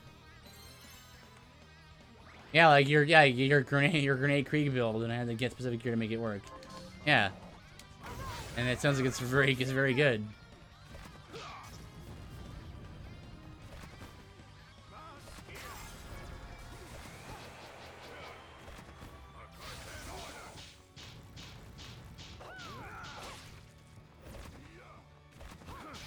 Hmm.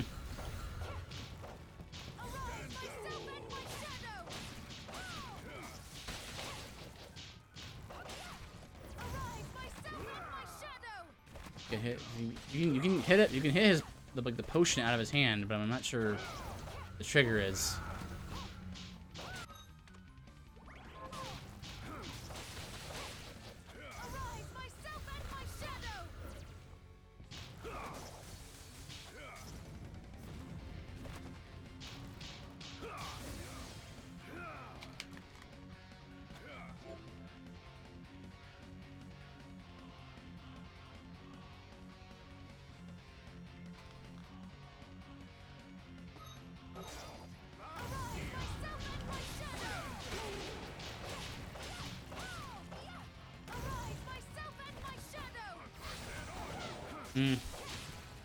Being hit by that attack really stinks.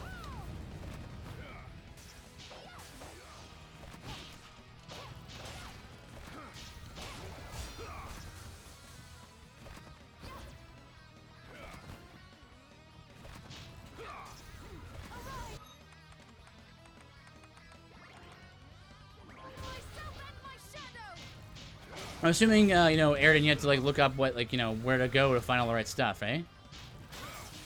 Which makes sense. You're gonna have to, you know, you have to kind of have knowledge of of any game to make a dedicated build, right?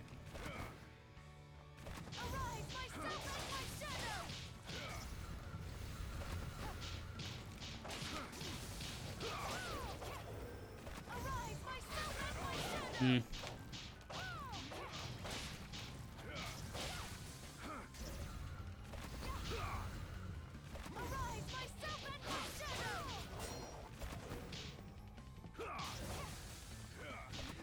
Okay, go keep it up.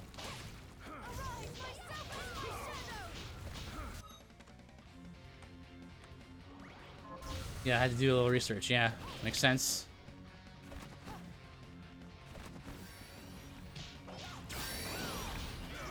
Really trying to stay close to him so he doesn't do that.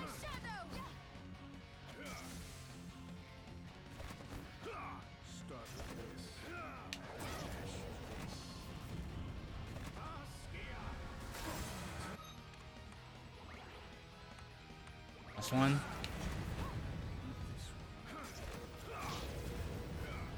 Believe it or not, in some respects, this is actually easier than the Nightmare Run.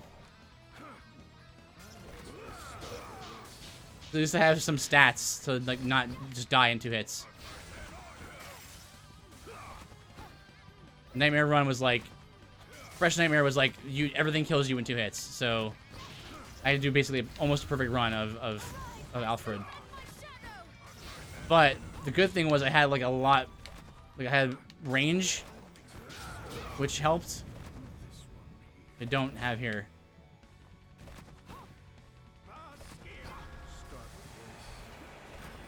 And now he has haste.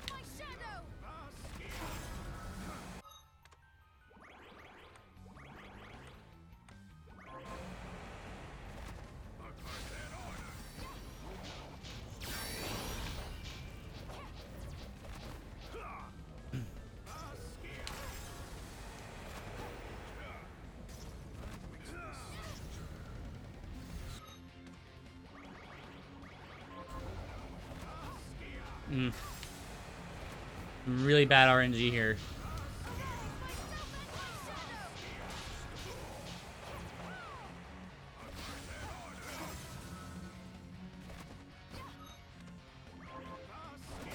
Yeah, see, like, he keeps using Vaskia right in front, on top of me.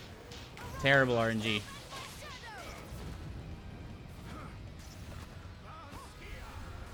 Yeah. Luckily for me, the grenade creep bill only really needed 2 items to be broken, so it's not too bad. Really? Nice. Only 2 items to be broken is pretty good by my book.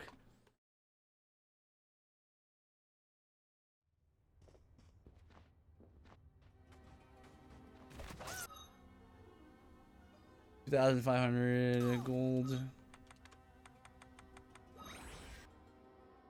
Let's get some more heals.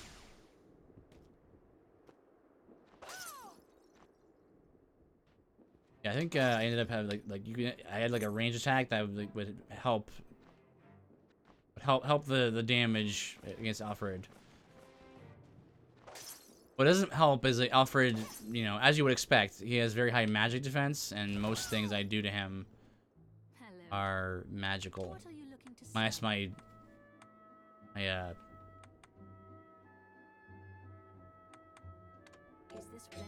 shield. No, not that. All these bats, wind. I don't need that.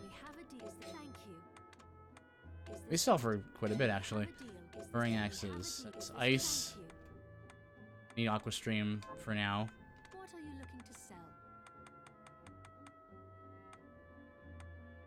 I don't need most of this stuff, probably.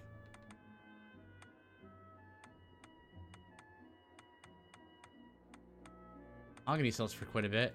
Is this when we have a deal? And let's sell some Damascus. Thanks. What are you looking to buy? Potions, got all the potions. Buy all the pizza. Is this thank you? I got 11 pizza.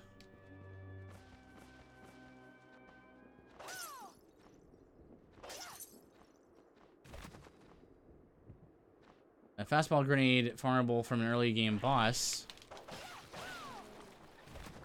That's a good slag weapon. I chose the grog nozzle, which is given to you to use on a quest so long as you never turn in the quest super broken gun the levels with you. Oh, that's cool. Nice exploit. As long as you turn in the quest, you keep the weapon. That's very good. Very clever. Fastball grenade, grog nozzle. Well, that'll be fun, right? Figuring out all the new broken things that are in the games.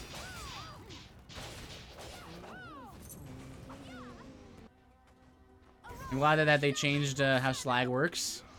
Because the way you described slag to me seemed like kind of silly. You know, guys take so little damage from sources at at higher difficulties. That's kind of like you pretty much need slag. Just kind of a shame.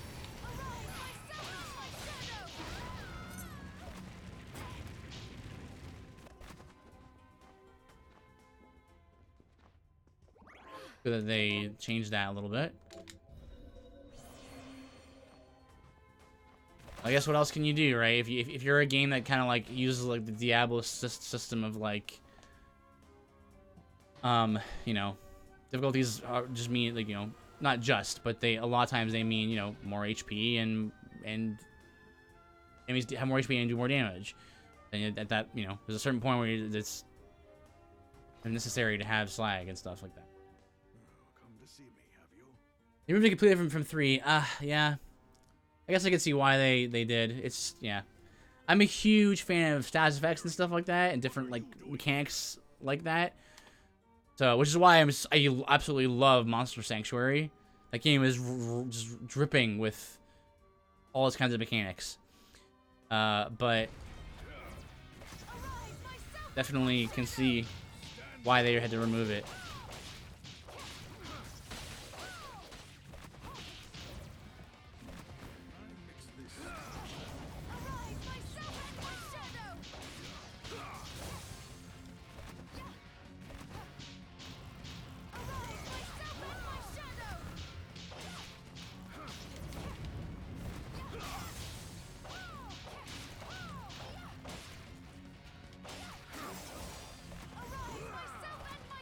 Where you going? Where you going?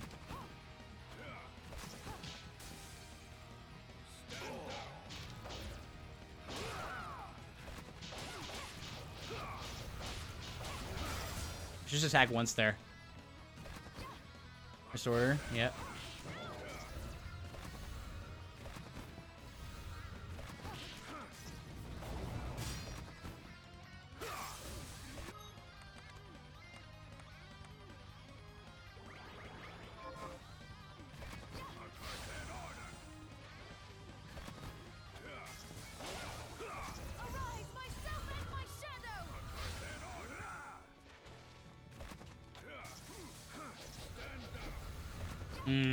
Again, I really didn't want him to buff there.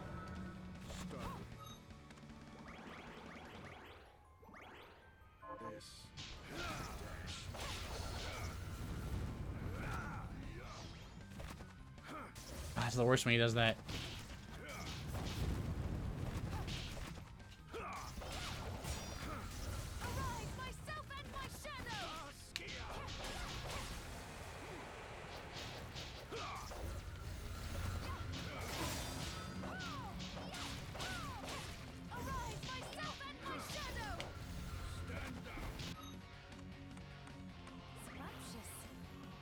Yeah, added in a few new ones. Okay, well, that's good. Adding in a few new ones is good.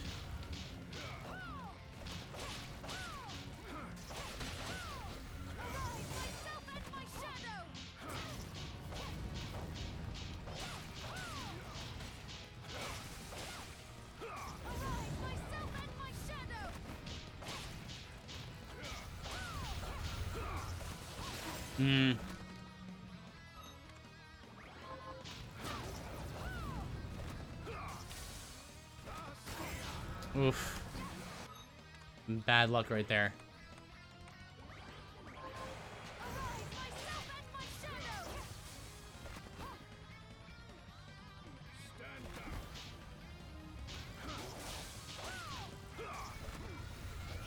Ah.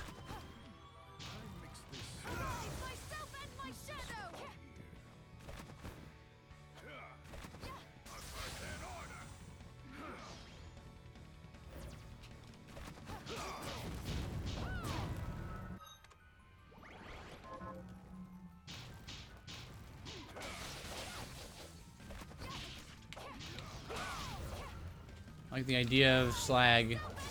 Just wish it was mandatory at higher difficulties. It wasn't mandatory at higher difficulties, I assume you mean. And yes, I would agree. You know, I would rather... I think most people would rather have like, you know, difficulties be based on tactics and mechanics rather than just on how much damage guys do to you, right?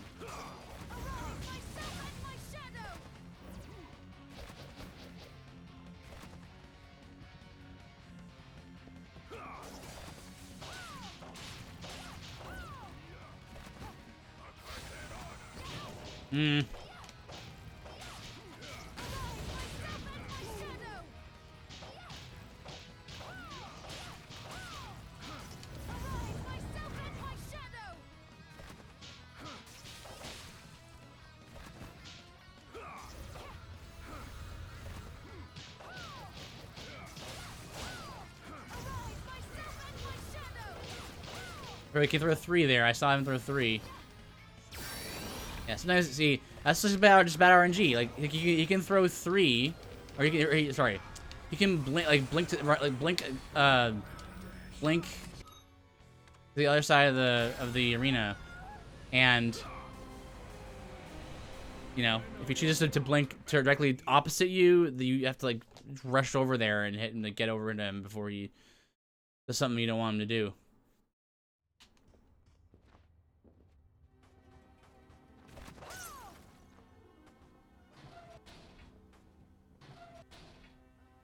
Yeah, of course, I like the idea of slag. I like the idea of any status effect, pretty much. There's very few that I don't like. I don't know, I think I find just, you know, what status effects can do, especially if you can use them. What status effects can do for, you know, creativity is fun, right? Definitely slag though is the way it works in Borderlands isn't the best.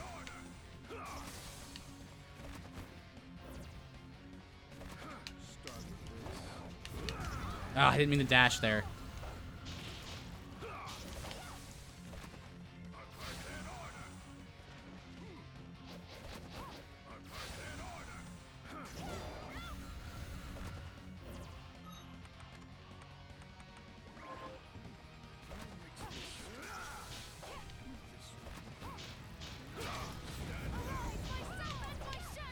This is not a good start.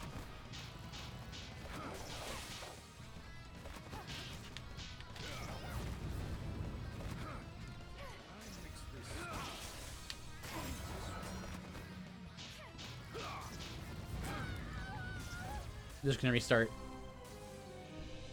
The old are not to be confused with the weak.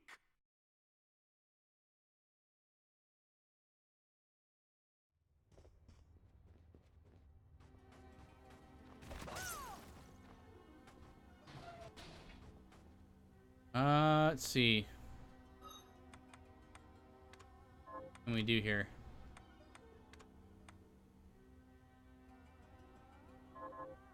I can farm for augment con. I'm allowed to use that, but it's still an empty passive slot. So I can use augment con, but the problem is it doesn't really help because he's a magic user, not a physical user.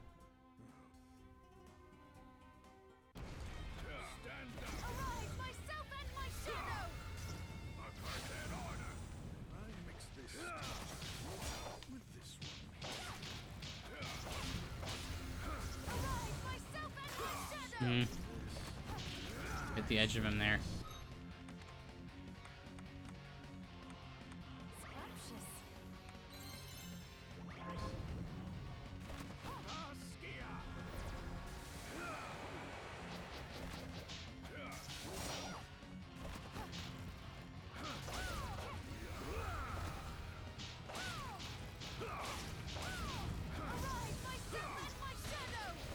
Well, there was a cheesy way to beat him, like Craftwork.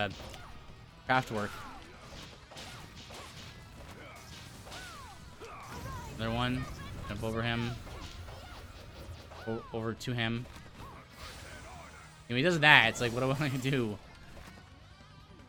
You just use it to blink to the other side of the arena.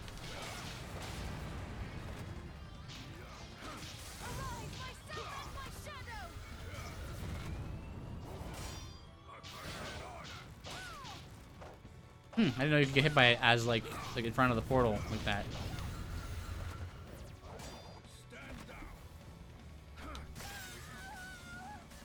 Hey, well, I'm going to bed. See you tomorrow evening. Yes. See you tomorrow, Ayrton. Take care. Have a good night.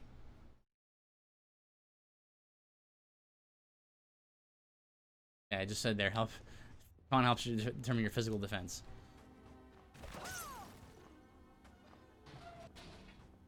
Once again, Alfred causing a problem for the run.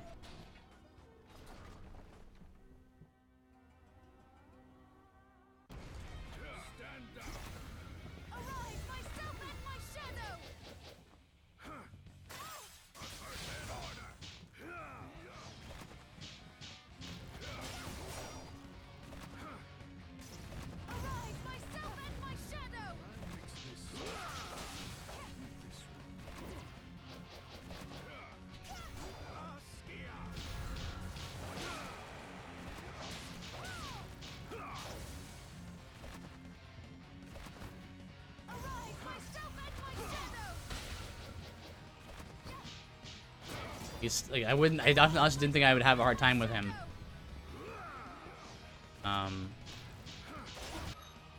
Because I'm now playing on hard rather than on nightmare, so you know that should help. But actually, he's still probably just as hard as he was last time.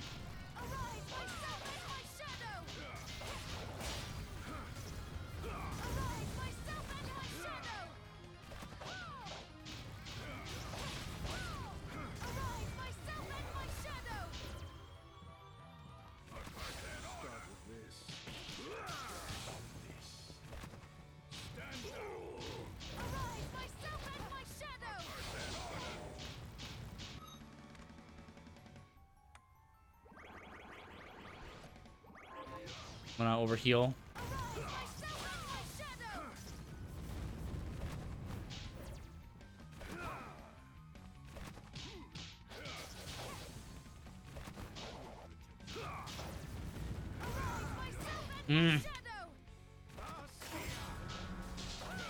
Very unfortunate there. Very unfortunate RNG there. The old are not to be confused with the weak.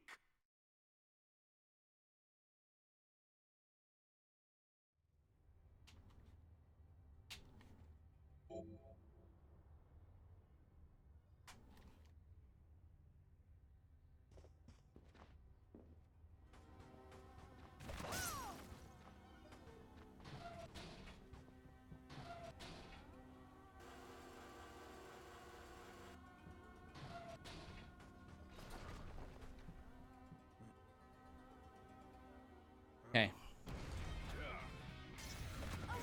The left in the at the start. Maybe make a habit of always going to the left of where you teleport, like going behind yourself when you when you blinks. At least that far to the other side of the arena. Do there, jump over him.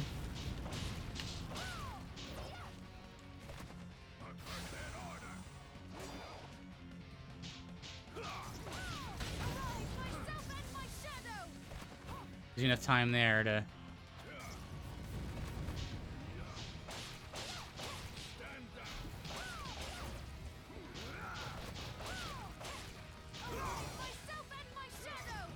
Do more there, jump over that, and chase him, learn some more.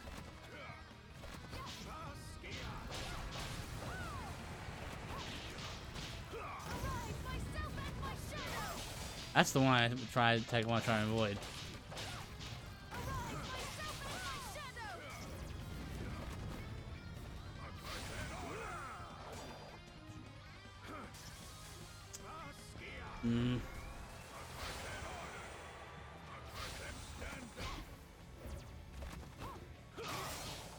That delay from that slight delay from when you recover out of a dive kick really messes me up. So that's the gap where he throws down the thing and hits me.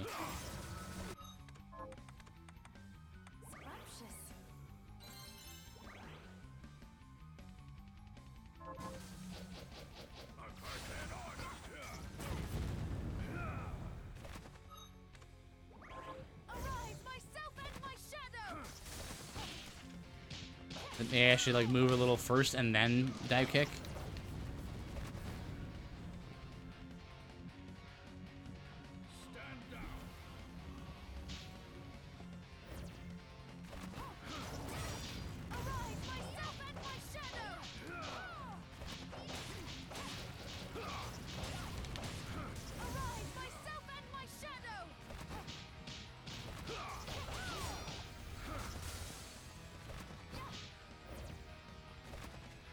Bro, no.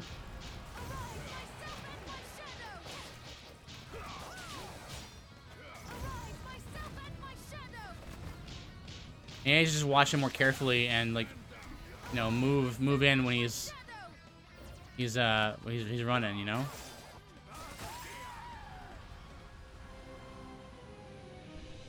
And now you will sleep.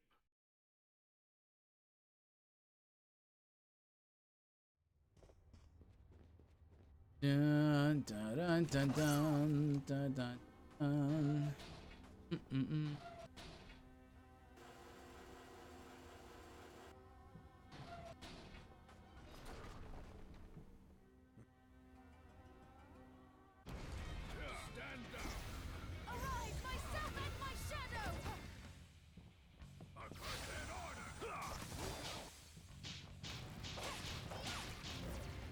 And like I've been saying, a lot of this is RNG.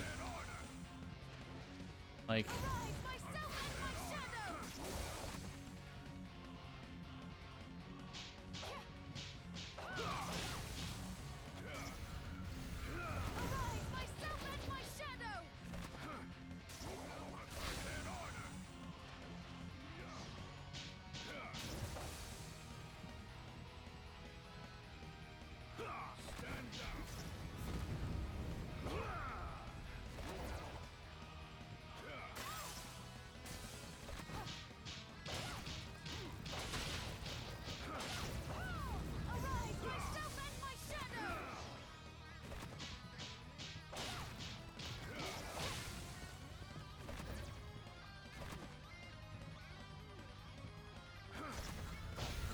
Ah, come on.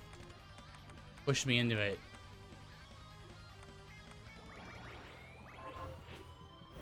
Arise, myself and my shadow!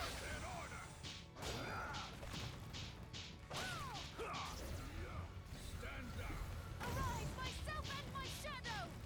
Yeah, I have no idea how you beat him without taking damage. Like it's very difficult. Myself and my shadow!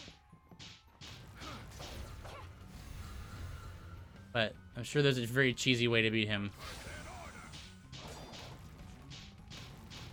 Arise, myself and my shadow!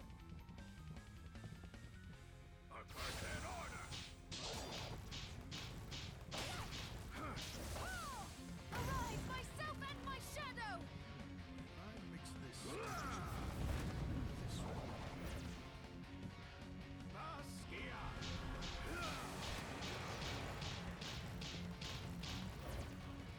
Arise, myself and my shadow!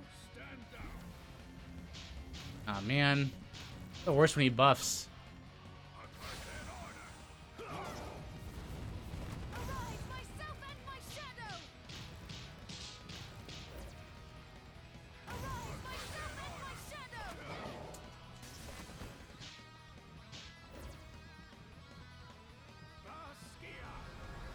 Yeah.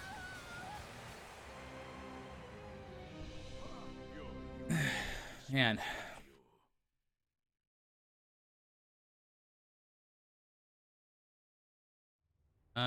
Let's see here.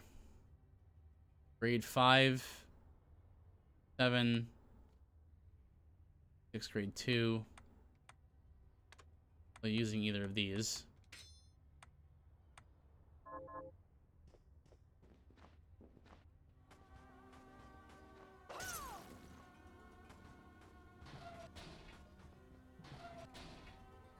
I want to go farm here.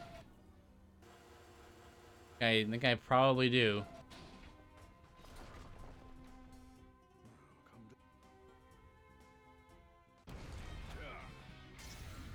Arise, myself and my shadow! Arise,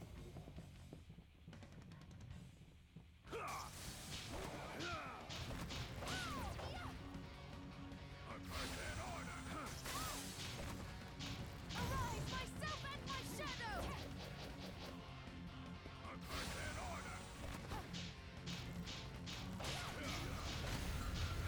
Arise, myself and my shadow!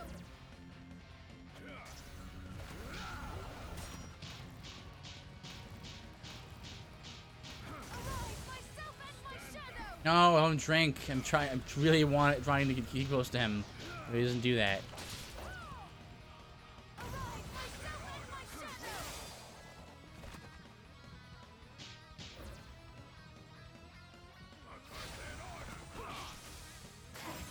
What? Scrumptious.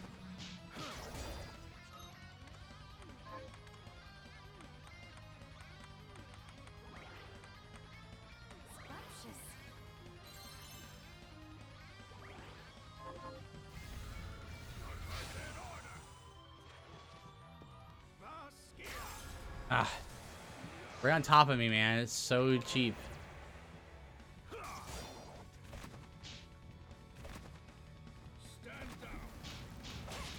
Arise, myself and my shadow!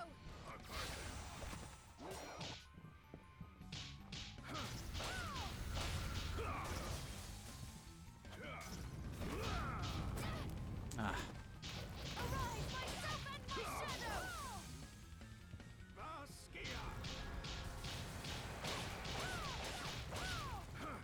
Arise, myself and my shadow!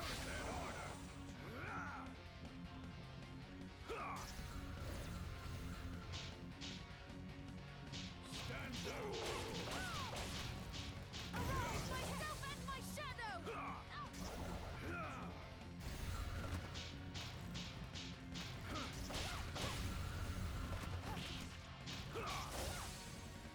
Arise, myself and my shadow!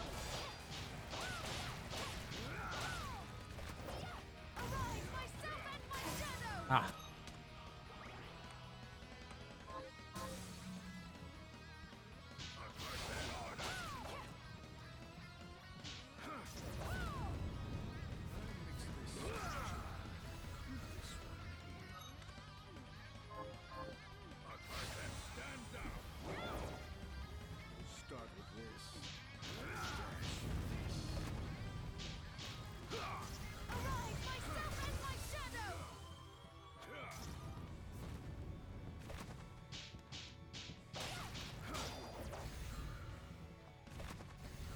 Or way to dispel this effect. That'd be cool if you could do that.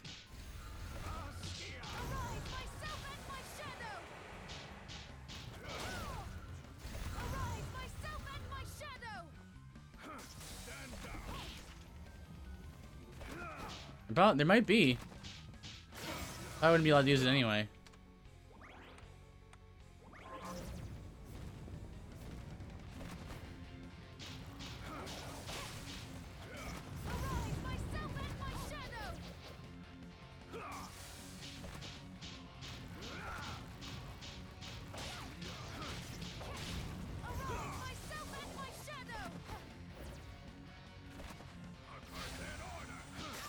Ah, 1-2 punch there.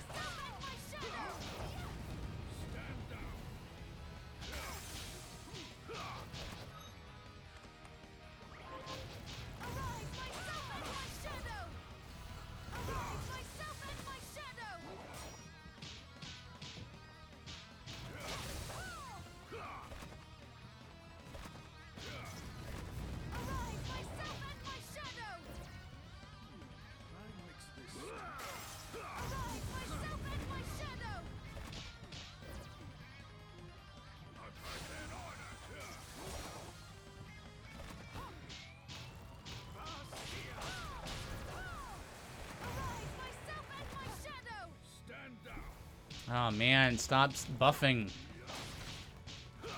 This actually wasn't a big issue. I didn't even know that did like a defensive buff till this playthrough.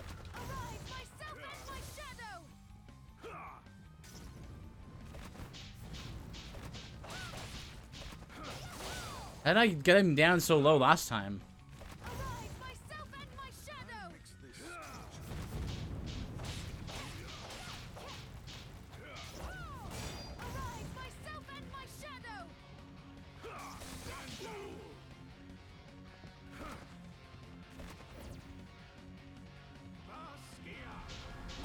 At RNG, man.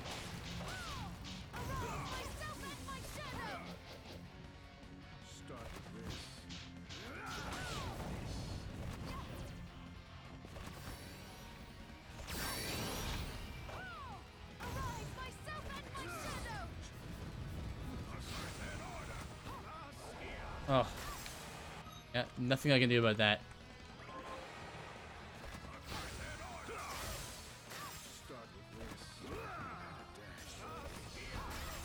Yeah, like Bastion is just like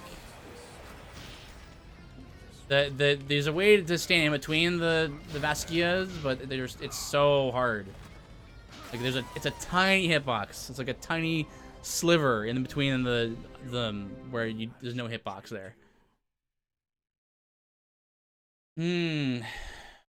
Okay. Let's see. I could go eat more food. For HP. Stuff. Go farm for more welcome companies.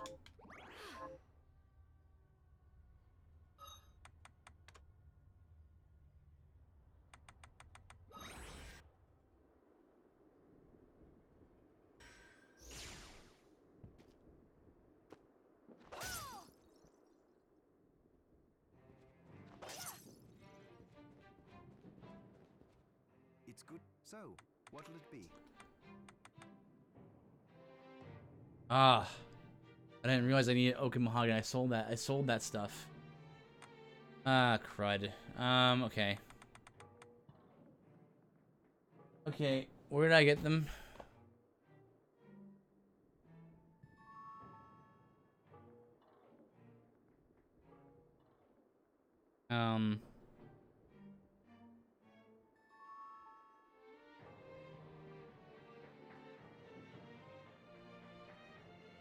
Mahogany.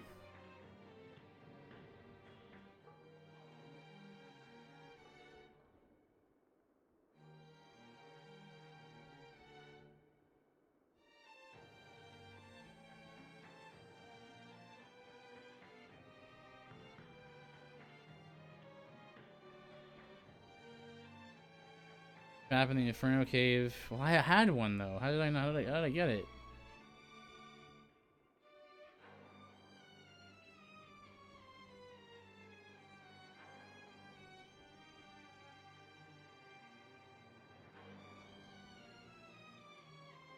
We found inside blue chest in the secret sorcery lab. Have I been there yet? Pace yourself. What about, let's see. What'll it be? Silver Knight can be upgraded. I'll go with this. That. All done. I'll go Still can be with upgraded. this. Might as well go with that. East I'll go Guardian. with this.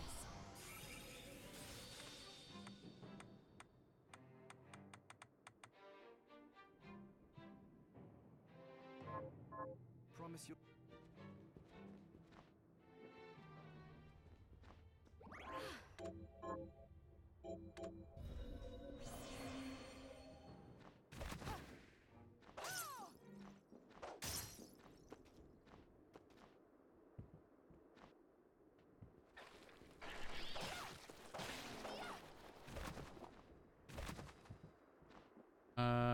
IMR can deconstruct an IMR for Hogany, I guess.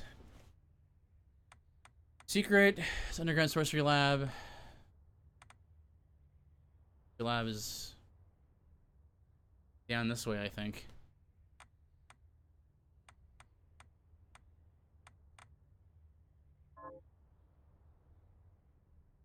Okay, I can.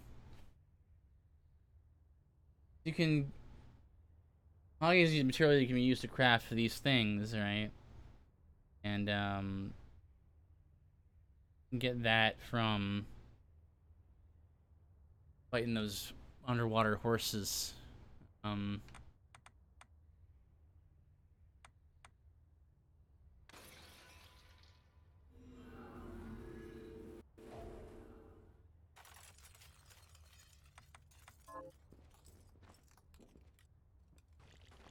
myself and my shadow!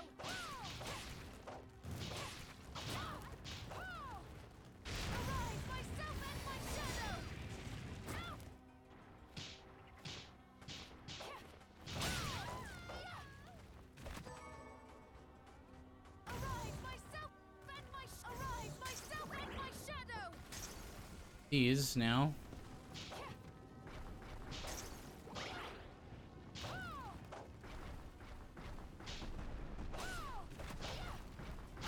myself and my shadow!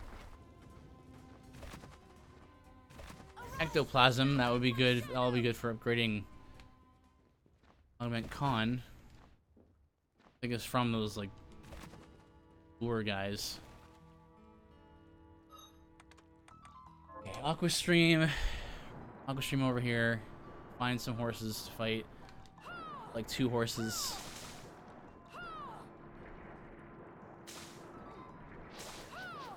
Arise, myself and my shadow!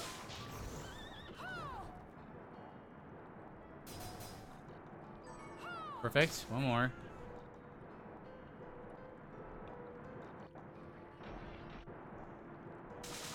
Arise, myself and my shadow! Okay. Luckily I had more luck than last time.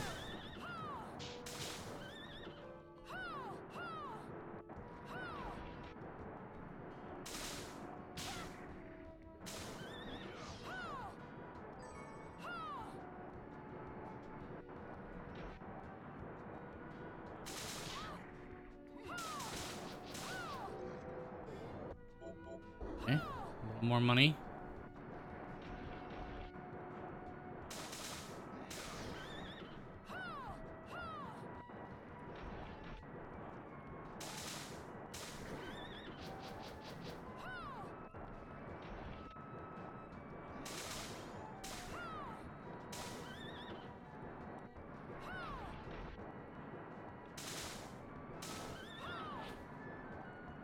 Case.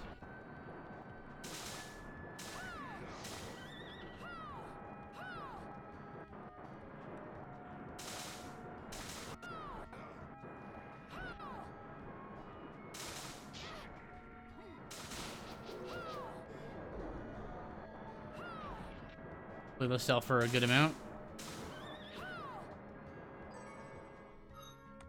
Okay. Now let's see how much alkahest we have.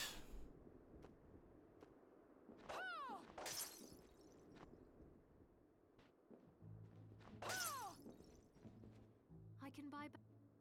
What are you looking to sell? Is this then we have a deal? What are you looking to buy? Thank you.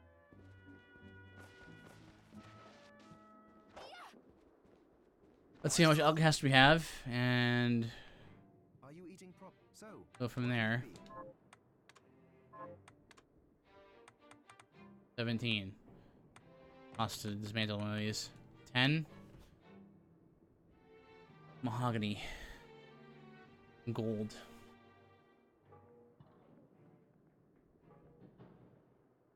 $23.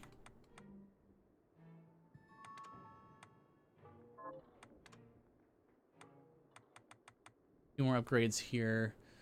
Yeah, it's 2 mahogany is good, and then oak. I have to find. stop back.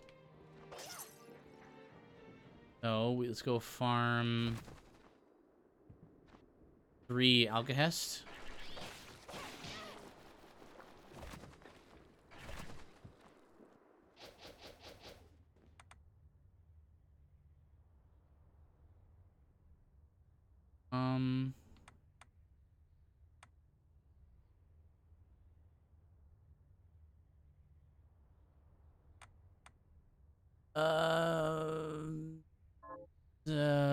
I should save first. Hang on.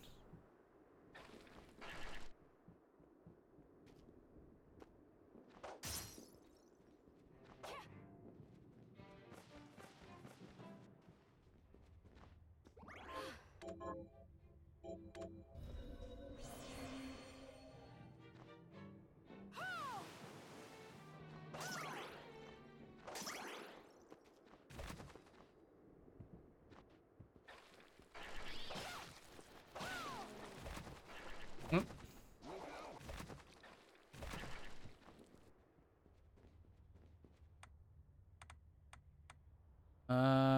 Okay. Here now. Desert, go left. And then we'll have okay, so we can deconstruct the iometers. Need oak.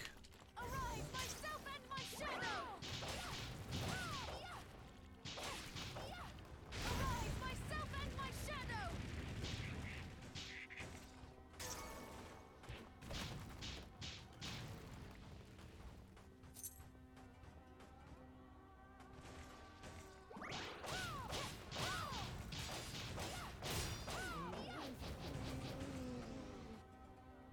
and my shadow!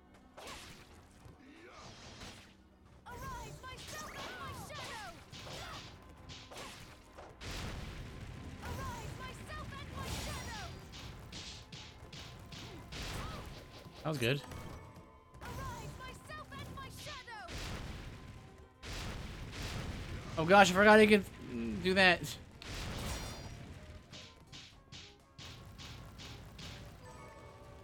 Arise, myself and my shadow! Arise, myself and my shadow!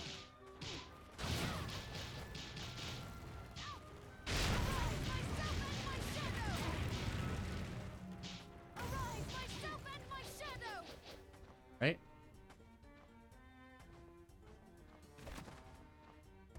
Looking for the shard here.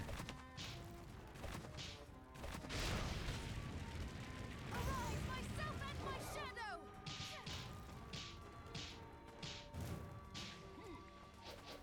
Nothing.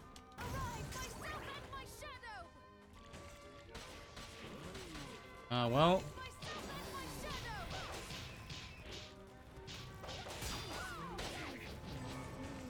Arise, myself and my shadow!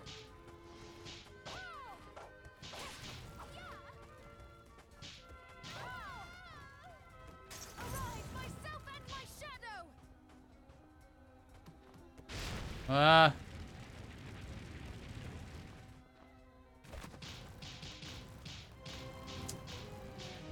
like bounced down. Good thing I saved, I guess.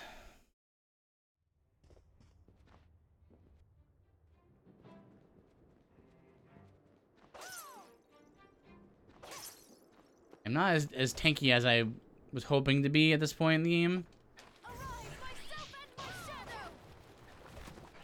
was expecting to take pretty much no damage from most things at this point. I would just have such high defense and such high con. But I'm still dying pretty quickly.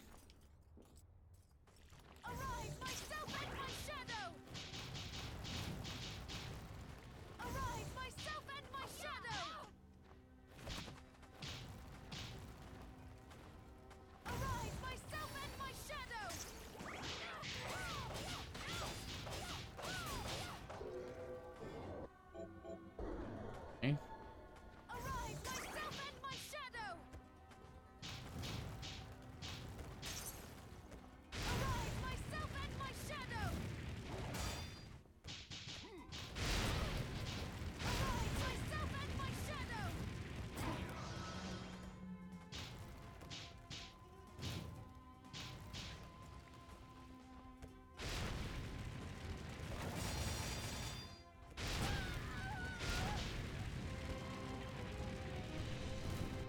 Okay, maybe I need to come back and get these.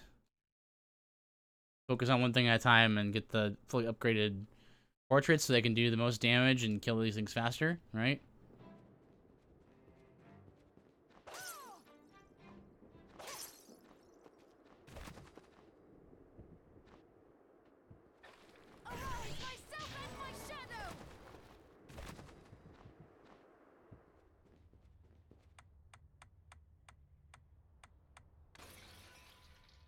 And then I also need to look up Oak.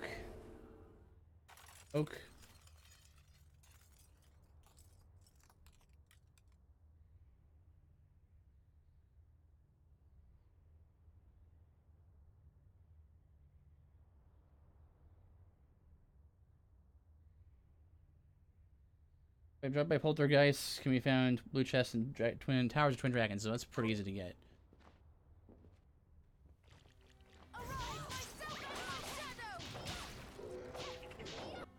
There you go.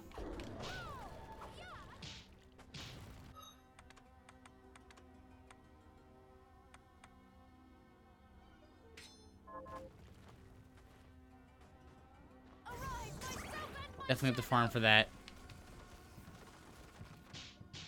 That'll help, right? Having access to lots of more HP.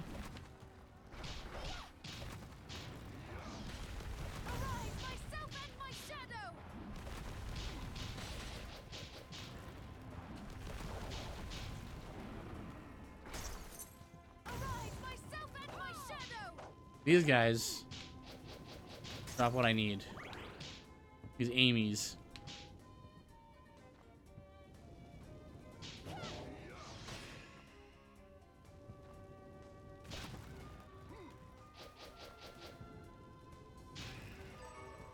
Oh, one more.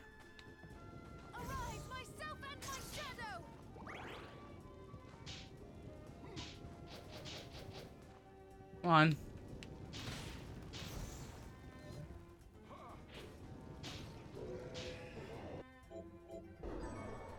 Ectoplasm. They also need, actually.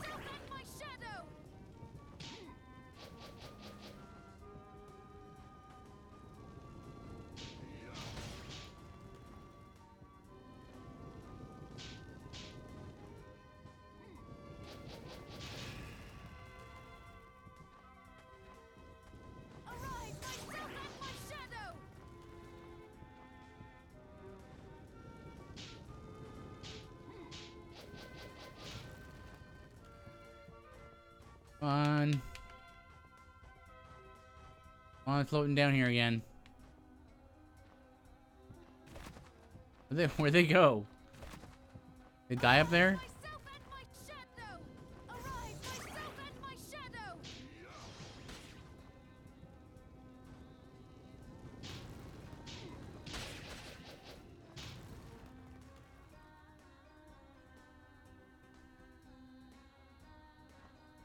Yes, and Continue to attack me.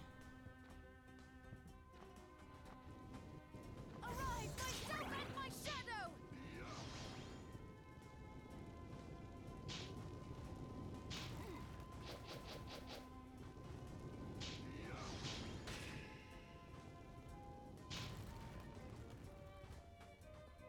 Come on. Do they go away after, like, do they just run after a certain period of time passes? They just run away? Arise, myself and my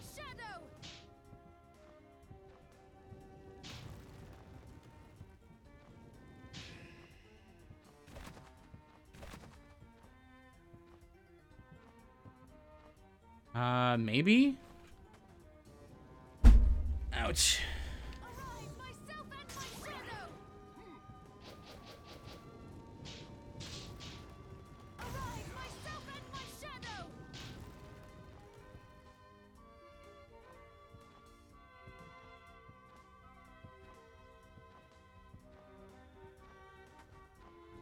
Okay. Arise, myself and my shadow!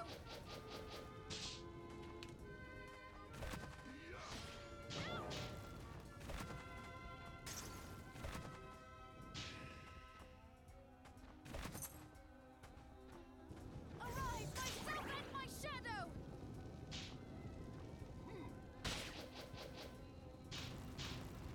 Arise, myself and my shadow! Why? Why? Why is this happening now? Arise, myself and my shadow!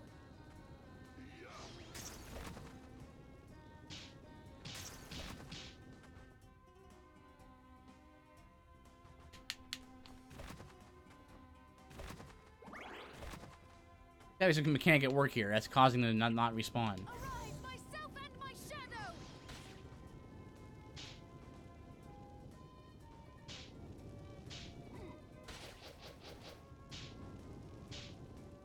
Mm-hmm.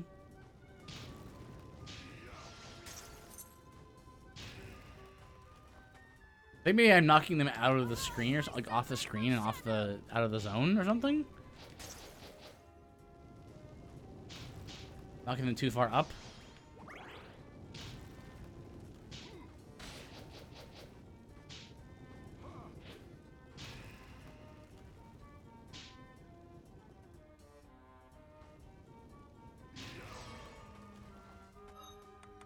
Okay. Waystone over to Tower Twin Dragons and get myself some oak.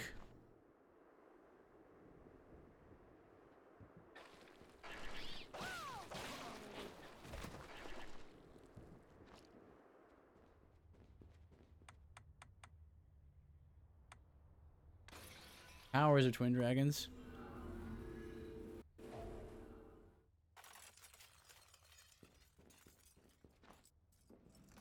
Arise, myself and my shadow! Arise,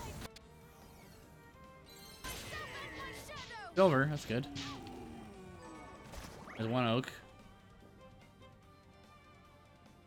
Arise, myself and my shadow!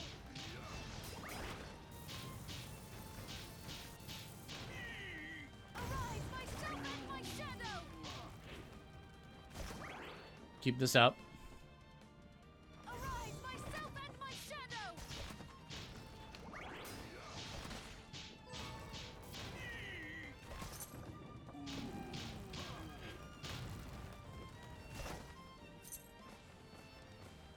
Right. We still use some more shards of Welcome Company, but at least we've got enough now to go even stronger. I think 999.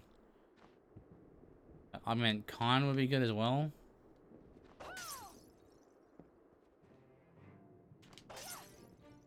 Staying up? What are we transmuting this time? Yeah, I meant Con, Ectoplasm. I'll go with this.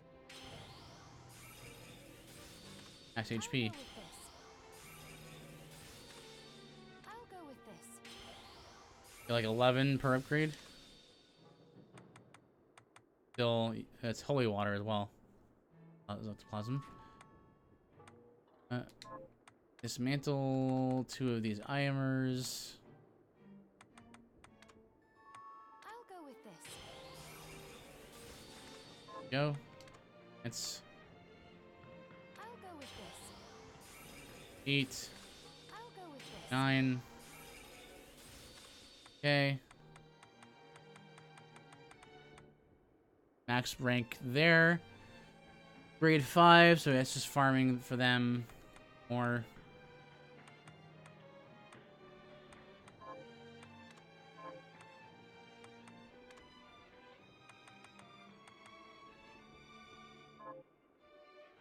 Fence range. And 999 augment con would be good as well. Promise. But maybe we'll have to do that some next time. I was hoping I'd actually finish tonight, but I think even with so many heals, I just have no magic defense, and so all the item healing I'm doing is Alfred has. I'm gonna have to farm off stream. I think I'll probably do that after this. Let's raid somebody.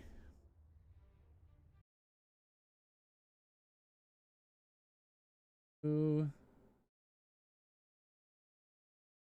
is